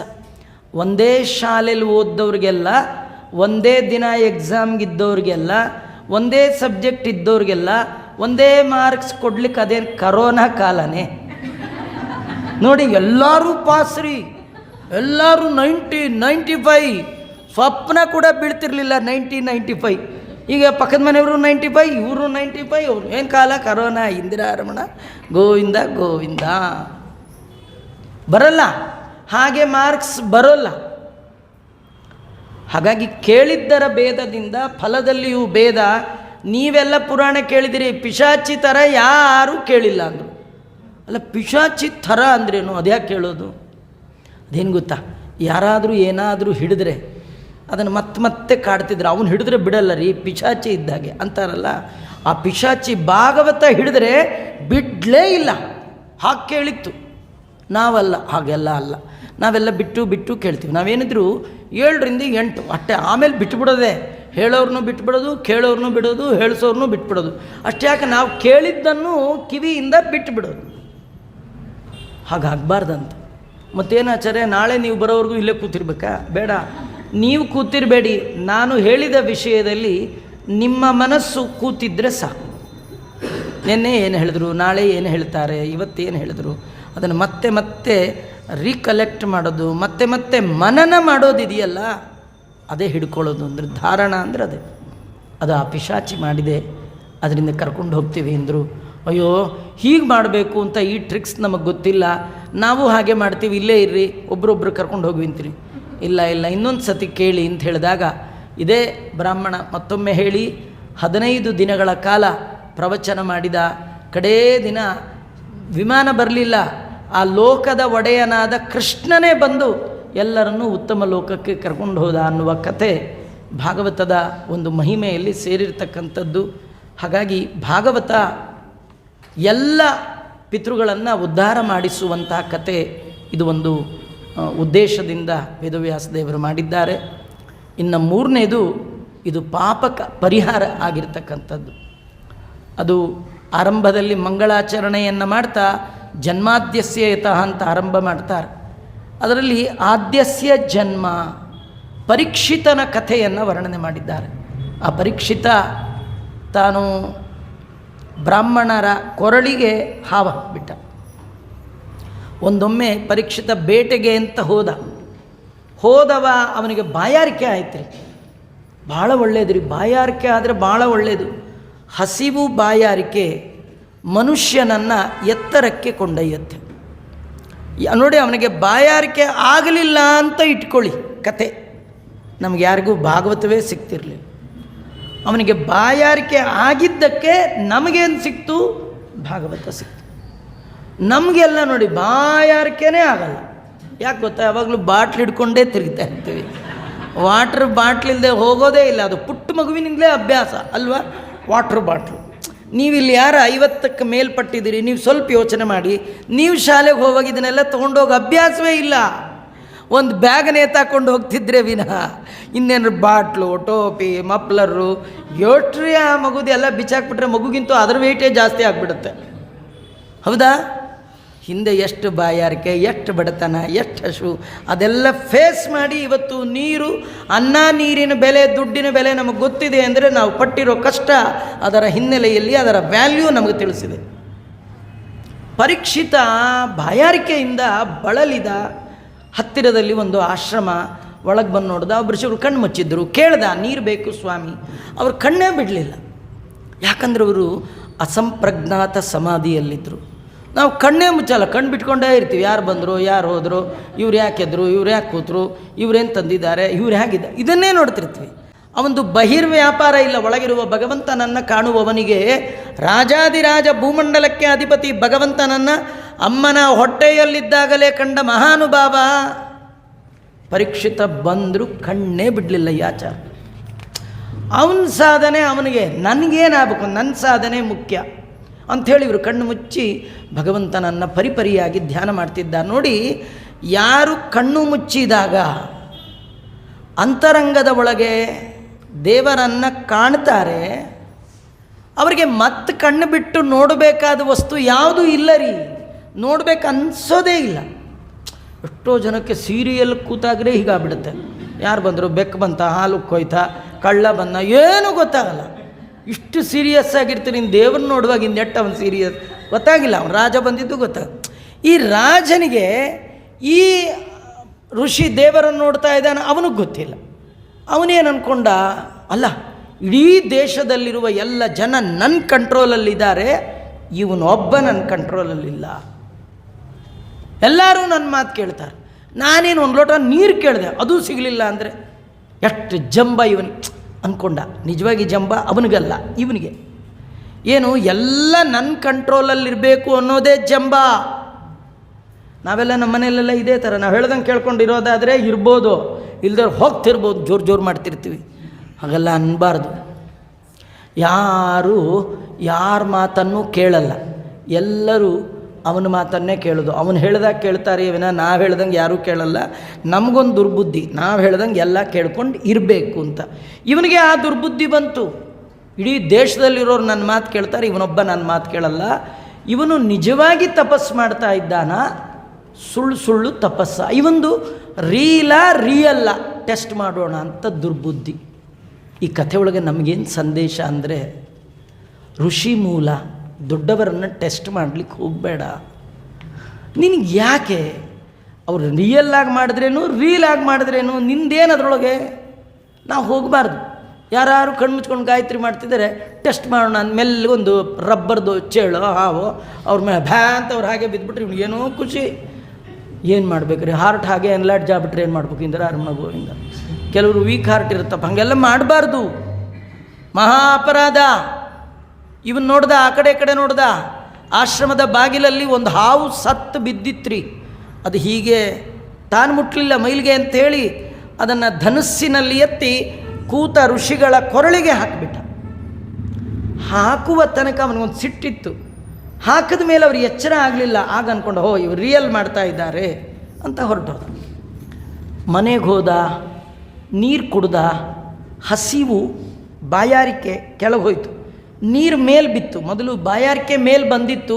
ಬಾಯಾರಿಕೆ ಏನಾರು ಕೊಡಿ, ಎಷ್ಟಾರು ಕೊಡಿ ಅಂತ ಕೇಳ್ದ, ಕೊಡಲಿಲ್ಲ. ತಾನು ಮನೆಗೆ ಬಂದು ಕುಡ್ದ. ಆ ಬಾಯಾರಿಕೆ ಕೆಳಗೆ ಹೋಯ್ತು, ಒಳಗಿರುವ ಸದ್ಗುಣಗಳು ಮೇಲೆ ಬಂತು. ಅವನು ಅಂದ್ಕೊಂಡ, ನನ್ನ ಜೀವನದಲ್ಲೇ ನಾನು ಯಾರಿಗೂ ಅವಮಾನ ಮಾಡಿದವ ಅಲ್ಲ. ಯಾಕಂದರೆ ಇವನಿಗೆ ಹುಟ್ಟಿದಾಗಲೇ ಜಾತಕದಲ್ಲಿ ಬರೆದುಬಿಟ್ಟಿದ್ರು, ಇವನಿಗೆ ಬ್ರಾಹ್ಮಣರ ಶಾಪ ಬಂದು ಹಾವು ಕಡಿದು ಸಾಯ್ತಾನೆ ಅಂತ. ಅವತ್ತಿಂದ ಅವ್ರ ಮನೇಲಿ ಇವನನ್ನು ಹೇಗೆ ಟ್ರೈನ್ ಅಪ್ ಮಾಡಿದ್ರು ಅಂದರೆ, ಯಾರನ್ನೂ ಅವಮಾನ ಮಾಡಬಾರ್ದು ಹಾಗೆ ಇವನ್ನ ಬೆಳೆಸಿದ್ರು. ಬ್ರಾಹ್ಮಣರ ಸಂಸ್ಕಾರದಲ್ಲಿ ಬೆಳೆದಿದ್ದ ಅಂಥವನಿಗೆ ಒಂದಿನ ಈ ದುರ್ಬುದ್ಧಿ ಬಂದಾಗ ಭಾರಿ ಪಶ್ಚಾತ್ತಾಪ ಪಟ್ಟ. ನನಗೆ ಯಾಕಿಂತ ದುರ್ಬುದ್ಧಿ ಬಂತು ನೋಡಿ, ಹಾಕಿದ್ದು ಹಾವು, ಸಿಕ್ಕಿದ್ದು ಸಾವು. ಹಾವು ಹಾಕಿದ್ದಕ್ಕೆ ಅವ್ರ ಮಗನಿಗೆ ಸುದ್ದಿ ಹೋಯಿತು. ಪುಟ್ಟ ಹುಡುಗ, 8 ವರ್ಷ ಅಷ್ಟೇ, ಹೆಸರು ಶೃಂಗಿ. ಕೂತ್ ಕಡೆನೇ ಕೇಶವಾಯಸ್ವ ಪ್ರಣವಸ್ಯ ಅಂದ ಸಂಕಲ್ಪ ಮಾಡಿದ, ಶಾಪ ಕೊಟ್ಟುಬಿಟ್ಟ. ನಮ್ಮಪ್ಪನ ಕೊರಳಿಗೆ ಯಾರು ಹಾವು ಹಾಕಿದ್ದಾನೆ, ಇತೋಲಂಘಿತ ಮರ್ಯಾದಾಂ, ಒಂದು ಮರ್ಯಾದೆ, ಪ್ರೋಟೋಕಾಲ್. ಸಜ್ಜನರು ಬ್ರಾಹ್ಮಣರು ತಪಸ್ವಿಗಳು ಮಾಡುವ ತಪಸ್ಸನ್ನು ಬಾಗಿಲಲ್ಲಿ ನಿಂತು ಅವರ ತಪಸ್ಸಿಗೆ ವಿಘ್ನ ಆಗದ ಹಾಗೆ ರಕ್ಷಣೆ ಮಾಡಬೇಕಾದ ಹೊಣೆಗಾರಿಕೆ ದೇಶದ ರಾಜಂದು. ಅಂಥ ರಾಜ ತಾನೇ ಹೀಗೆ ಅನ್ಯಾಯ ಮಾಡಿದರೆ ಇವತ್ತೆಲ್ಲ ನಾವು ನೋಡ್ತಾ ಇದ್ದೀವಿ. ಒಬ್ಬ ದೇಶವನ್ನು ರಕ್ಷಣೆ ಮಾಡುವವನೇ ದೇಶದ ಎಲ್ಲ ಸಂಪತ್ತನ್ನು ಲೂಟಿ ಮಾಡಿಕೊಂಡು ಹೇಳಿದೆ ಕೇಳಿದೆ ಹೋಗಿದ್ದು ನೆನ್ನೆ ಎಲ್ಲ ಬರ್ತಾ ಇದೆ, ನೀವು ನೋಡ್ತಾ ಇದ್ದೀರಿ. ನಮ್ಮ ದೇಶದ ಕೆಳಗಿನ ಪುಟ್ಟ ದೇಶ ಇವತ್ತಿಡೀ ಜನ ದಂಗೆ ಎದ್ದು ಕೂತಿದ್ದಾರೆ. ಅಂಥ ಒಬ್ಬ ರಾಜ ಅವನು ಹೀಗೆ ಮಾಡಿದ್ದಾನೆ ಅಂದರೆ ಅವನು ಇರಲಿಕ್ಕೆ ನಾಲಾಯಕ್ಕು ಅಂದರು. ಅವನಿರಲಿಕ್ಕೆ ನಾಲಾಯಕ್ಕಂಥೇಳಿ ಕೂತ್ ಕಡೆಯಿಂದಲೇ ಇವತ್ತಿಂದ 7ನೇ ದಿನದೊಳಗೆ ತಕ್ಷಕ ಕಡಿದು ಸಾಯಲಿ ಶಾಪ ಕೊಟ್ಟುಬಿಟ್ಟ. ಓಡ್ತಾ ಬಂದ, ಅಪ್ಪನ ಮುಂದೆ ಅಳ್ತಾ ಇದ್ದಾನೆ. ಅಪ್ಪ ಕಣ್ಣು ಬಿಟ್ಟ, ಮಗನಿಗೆ ಬೈದ, ಅವಿಪಕ್ವ ಬುದ್ಧೇಹೆ ಎಂದ. ಮನೆಗೆ ಬಂದದ್ದು ರಾಜ. ರಾಜ ಅಂದರೆ ಭಗವಂತನ ಸನ್ನಿಧಾನ ಇರುವ ಪ್ರತಿಮೆ. ಅವನು ಬಂದಾಗ ನೀನು ನೋಡ್ಕೊಳ್ಬೇಕಾದ್ದು ನಿನ್ನ ಕೆಲಸ. ಅಂಥದ್ದು ಅತಿಥಿ ಅಭ್ಯಾಗತರ ಸೇವೆ ಮಾಡೋದು ಬಿಟ್ಟು ಹೊರಗೋಗಿ ಮನೆಗೆ ಬಂದು ಏನೋ ತಪ್ಪಾದರೆ ಅದಕ್ಕೆ ಶಾಪ ಕೊಡೋದ. ಅವನು ಹಾಕಿದ್ದು ಸತ್ತ ಹಾವು, ನೀ ಕೊಟ್ಟದ್ದು ಸಾವಿನಂತಹ ಶಾಪ.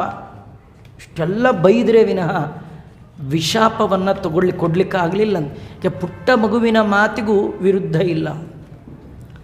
ಶಾಪವನ್ನು ರಾಜನಿಗೆ ತಿಳಿಸಿದರು. ರಾಜ ಅಂದ, ಒಳ್ಳೆಯದಾಯಿತು ಅಂದ. ಎಲ್ಲ ಸರ್ವಸ್ವ ತ್ಯಾಗ ಮಾಡಿದ. ಗಂಗಾ ನದಿ ತೀರದಲ್ಲಿ ಕೂತ, ಪ್ರಾಯೋಪವೇಶಕ್ಕೆ ಕೂತ. ಸಾವು ಬರುವ ತನಕ ಉಪವಾಸ ಮಾಡಿ ಸಾಯೋದು. ಹೀಗೆ ಕೂತ್ಬಿಟ್ಟ. ಅವನನ್ನು ನೋಡಿ ಹೋಗೋಣ ಅಂತ ಎಲ್ಲ ಸಜ್ಜನರು, ಭೂಮಂಡಲದ ಎಲ್ಲ ಋಷಿಗಳು, ರಾಜ ಋಷಿಗಳು, ದೇವ ಋಷಿಗಳು, ಬ್ರಹ್ಮ ಋಷಿಗಳು, ಸಶಿಷ್ಯರು ಎಲ್ಲರೂ ಬಂದಿದ್ದಾರೆ. ಒಬ್ಬ ಸಜ್ಜನ, ಅವನ ಸಜ್ಜನಿಕೆ ಗೊತ್ತಾಗೋದು ಇರೋದಕ್ಕಿಂತಲೂ ಹೋದ ಮೇಲೆ, ಹೋಗುವ ಪ್ರಸಂಗದಲ್ಲಿ. ಎಷ್ಟೋ ಜನ ಹಾಸ್ಪಿಟ್ಲೈಸ್ ಆಗಿದ್ದಾರೆ ಅಂದರೆ ತುಂಬ ಜನ ಬರ್ತಾರೆ. ಆಸ್ಪತ್ರೆಲಿದ್ದಾರಾ ಅಂತ ಬರ್ತಾರೆ. ಯಾರು ಬರದೇ ಇದ್ದರೆ ಸಿಸ್ಟರ್ಸ್ ಬರ್ತಿರ್ತಾರೆ, ನರ್ಸ್ಗಳು ಬರ್ತಿರ್ತಾರೆ, ಡಾಕ್ಟ್ರುಗಳಂತೂ ಬರ್ತಾನೆ ಇರ್ತಾರೆ. ಅವರೆಲ್ಲ ಪ್ರಯೋಜನ ಇಲ್ಲ. ಜನರು ಬರುವರು, ಸಜ್ಜನರು ಬಾರರಯ್ಯ. ಪರೀಕ್ಷಿತ ಮಹಾರಾಜ ಸಾವಿಗೆ ಮುಖ ಮಾಡಿ ಕೂತಾಗ ಇಡೀ ಜಗತ್ತಿನ ಸಜ್ಜನ ಅವನ ಮುಂದೆ ಬಂದುಬಿಟ್ಟಿದ್ದಾರೆ. ಅವರ ಮಧ್ಯದಲ್ಲಿ ಶುಕಾಚಾರ ಬಂದಿದ್ದಾರೆ. ಅವರ ಪಾದವನ್ನು ತೊಳೆದ, ಆ ನೀರು ತಲೆ ಮೇಲೆ ಹಾಕ್ಕೊಂಡ, ಕೈ ಮುಗಿದಂದ, ಸಾವಿನ ಸಂಜೆಯಲ್ಲಿ ನಾನಿದ್ದೇನೆ, ಅಂಚಿನಲ್ಲಿದ್ದೇನೆ. ಇನ್ನು 7 ದಿನ ಸಾಯುವ ಮೊದಲು ಏನು ಕೇಳಿದರೆ, ಏನು ಮಾಡಿದರೆ ಮನುಷ್ಯ ಜನ್ಮ ಬಂದದ್ದು ಸಾರ್ಥಕ ಆದೀತು. ಏನು ಕೇಳಬೇಕು, ಏನು ಮಾಡಬೇಕು ಹೇಳಿ. ಮಾಡಬಾರದು ಅದನ್ನೂ ಹೇಳಿ. ಯಾಕಂದರೆ ಹೇಳಿದ್ದೆಲ್ಲ ಮಾಡೋಕ್ಕಾಗಲ್ಲ, ಆದರೆ ಬಿಡಬೇಕಾದ್ದನ್ನು ಬಿಟ್ಟರೂ ಮಾರ್ಕ್ಸ್ ಇದೆ. ಏನು ಮಾಡಬಾರ್ದು ಮಾಡದಿದ್ರೂ ಸಾಕು. ಎಕ್ಸಾಮಲ್ಲಿ ತಲೆ ಬಗ್ಗಿಸಿ ಬರಿಬೇಕ್ರಿ, ನಿಯಮ. ಅದು ಮಾಡದಿದ್ರೂ ಪರವಾಗಿಲ್ಲ ರೀ, ಕಾಪಿ ಮಾತ್ರ ಹೊಡಿಬಾರ್ದು. ಅದು ಗೊತ್ತಿರಬೇಕಲ್ವ. ನಮಗೇನು ಗೊತ್ತಿರಲಿಲ್ಲಪ್ಪ ಅಂದರೆ ಅದು ಹೇಳಬೇಕೆ, ಅಂಡರ್ಸ್ಟುಡ್ ಅಲ್ವೇ? ಹಾಗೆ ಏನು ಮಾಡಬೇಕು ಹೇಳಿ, ಏನು ಯದ್ವಾ ವಿಪರ್ಯಯಂ ಅದನ್ನೆಲ್ಲ ನಮಗೆ ಹೇಳಿ ಅಂತ ಕೇಳಿದ್ದಾರೆ. ಅವರು ಶುಕಾಚಾರ್ಯರು ಹೇಳ್ತೀನಪ್ಪ ಅಂತ ಶುರು ಮಾಡಿದ್ರು. ಪರೀಕ್ಷಿತ ಅಂತಾನೆ, ಸ್ವಾಮಿ ನಾನು 7 ದಿನಕ್ಕೆ ಸಾವು ಬರುತ್ತೆ ಅಂತ ಸಾವಿಗೆ ಹೆದರಿ ಪುರಾಣಕ್ಕೆ ಕೂತಿಲ್ಲ ಅಂತಾನೆ. ಕಥೆ ಏನು ಗೊತ್ತಾ, ನಾವೆಲ್ಲ ಸಾವಿಗೆ ಹೆದರಿ ಕೂತೀವಿ. ಅಯ್ಯೋ ಇವತ್ತೋ ನಾಳೆ ಹೋಗ್ತೀರಿ, ಪುರಾಣಕ್ಕಾರು ಹೋಗಬಾರ್ದೆ, ಸಾಯಕ್ಕೆ ಮುಂಚೆ ರಾಮಕೃಷ್ಣ ಅಂದರೆ ನಾವೆಲ್ಲ ಸಾಯುವ ಮುಂಚೆ ದೇವರ ಸ್ಮರಣೆ ಮಾಡೋಣ ಅಂತ ಸಾವಿಗೆ ಹೆದರಿ ಬಂದಿದ್ದೇವಲ್ವಾ. ಪರೀಕ್ಷಿತ ಹೇಳ್ತಾನೆ, ನಾನು ಸಾವಿಗೆ ಹೆದರಿಲ್ಲ, ಶಾಪಕ್ಕೆ ಹೆದರಿಲ್ಲ, ಮತ್ತು ಪಾಪಕ್ಕೆ ಹೆದರಿದ್ದೇನೆ. ಶಾಪ ನನ್ನೊಬ್ಬನಿಗೆ ಬಂದಿದೆ, ಇದೇ ಜನ್ಮಕ್ಕೆ ಕಟ್ ಆಗಿಬಿಡುತ್ತೆ ಶಾಪ. ಆದರೆ ಪಾಪ ಕಟ್ ಆಗೋಲ್ಲ, ಕಂಟಿನ್ಯೂ ಆಗುತ್ತೆ.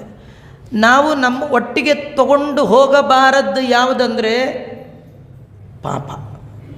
ಬೇಡ ಅಂದರೂ ನಮ್ಮ ಹತ್ರ ಇರೋದು ಎರಡೇ ಲಗೇಜ್. ಕೆಲವರು ಟ್ರೈನಲ್ಲಿ ಹೋಗುವಾಗ ಈ ಕೈಲೊಂದು ಈ ಕೈಲೊಂದು ಇಟ್ಕೊಂಡು ಹೋಗ್ತಾ ಇರ್ತಾರಲ್ಲ, ಹಾಗೆ ನಮಗೆ ಎರಡು ಲಗೇಜ್, ಒಂದು ಪುಣ್ಯದ ಲಗೇಜ್, ಒಂದು ಪಾಪದ ಲಗೇಜ್. ಆದರೆ ಈ ಲಗೇಜ್ ಭಾರ ಇರಬಾರ್ದ್ರಿ, ಲೆಸ್ ಲಗೇಜ್ ಮೋರ್ ಕಂಫರ್ಟ್. ನೀವು ತುಂಬ ಭಾರ ಇಟ್ಕೊಳ್ಬಾರ್ದು, ಪಾಪವನ್ನು ಕಳ್ಕೊಳ್ಬೇಕು. ಶಾಪಕ್ಕೆ ಹೆದರಿಲ್ಲ, ಪಾಪಕ್ಕೆ ಹೆದರೀನಿ. ಪಾಪಕ್ಕೆ ಪ್ರಾಯಶ್ಚಿತ್ತ ಏನು ಮಾಡಿದರೆ ನಾನು ಮಾಡಿದ ದೊಡ್ಡ ಪಾಪ ನನ್ನಿಂದ ಪರಿಹಾರ ಆಗತ್ತೆ ಅಂತ ಅವನು ಪ್ರಶ್ನೆ ಮಾಡಿದ್ದಾನೆ. ಆ ಪ್ರಶ್ನೆಗೆ ಉತ್ತರ ರೂಪವಾಗಿ ಹೊರಟದ್ದೇ ಶ್ರೀಮದ್ ಭಾಗವತ. ಅದು ದ್ವಿತೀಯ ಸ್ಕಂದದಲ್ಲಿ ಆರಂಭ ಆಗ್ತಾ ಇದೆ. ಮತ್ತೆ ನಾಳೆ ಸೇರಿದಾಗ ನೋಡೋಣ. ನಮ್ಮ ವಸಂತ ಅವರು ತಂತ್ರಿಗಳು ಅಲ್ಲಿ ದೂರದ ಮುಂಬೈಯಿಂದ ಬಂದು ಸಪ್ತಾಹ ಶ್ರವಣ ಮಾಡಬೇಕು, ಎಷ್ಟು ಹೆಚ್ಚು ಹೇಳ್ತೀರಿ ಅಷ್ಟು ನಮಗೆ ಸಂತೋಷ ಅಂತ ಅವರು ಹೇಳಿದರು. ಆದರೆ ನಮ್ಮ ಮಠದಲ್ಲಿ ಒಂದು 7 ರಿಂದ 8 ಇದು ಒಂದು ಕಾರ್ಯಕ್ರಮ ಸಾಮಾನ್ಯವಾಗಿ ನಡೆಯುವಂಥದ್ದು. ಆದರೆ ಅಷ್ಟು ದೂರದಿಂದ ಬಂದಿದ್ದಾರೆ, ಅವರು ಕೇಳಬೇಕು ಅಂತ ಬಂದಿದ್ದಾರೆ. ಅದರಿಂದ ಒಂದು ಅರ್ಧ ಗಂಟೆ ಹೇಳೋಣ ಅಂತ. ಅದಕ್ಕೆ ನಾಳೆಯಿಂದ ಸರಿಸುಮಾರು 6:30ಯಿಂದ 8, 7:45, 8 ತನಕ ನಾಳೆಯಿಂದ ಪ್ರವಚನ ಆಗುತ್ತೆ. ಎಲ್ಲ ಸದ್ಭಕ್ತರು ಬರ್ಬೋದು. ಶ್ರೀಕೃಷ್ಣ ಆಗ್ಬೋದಲ್ಲ? 6:30 ಅಂತ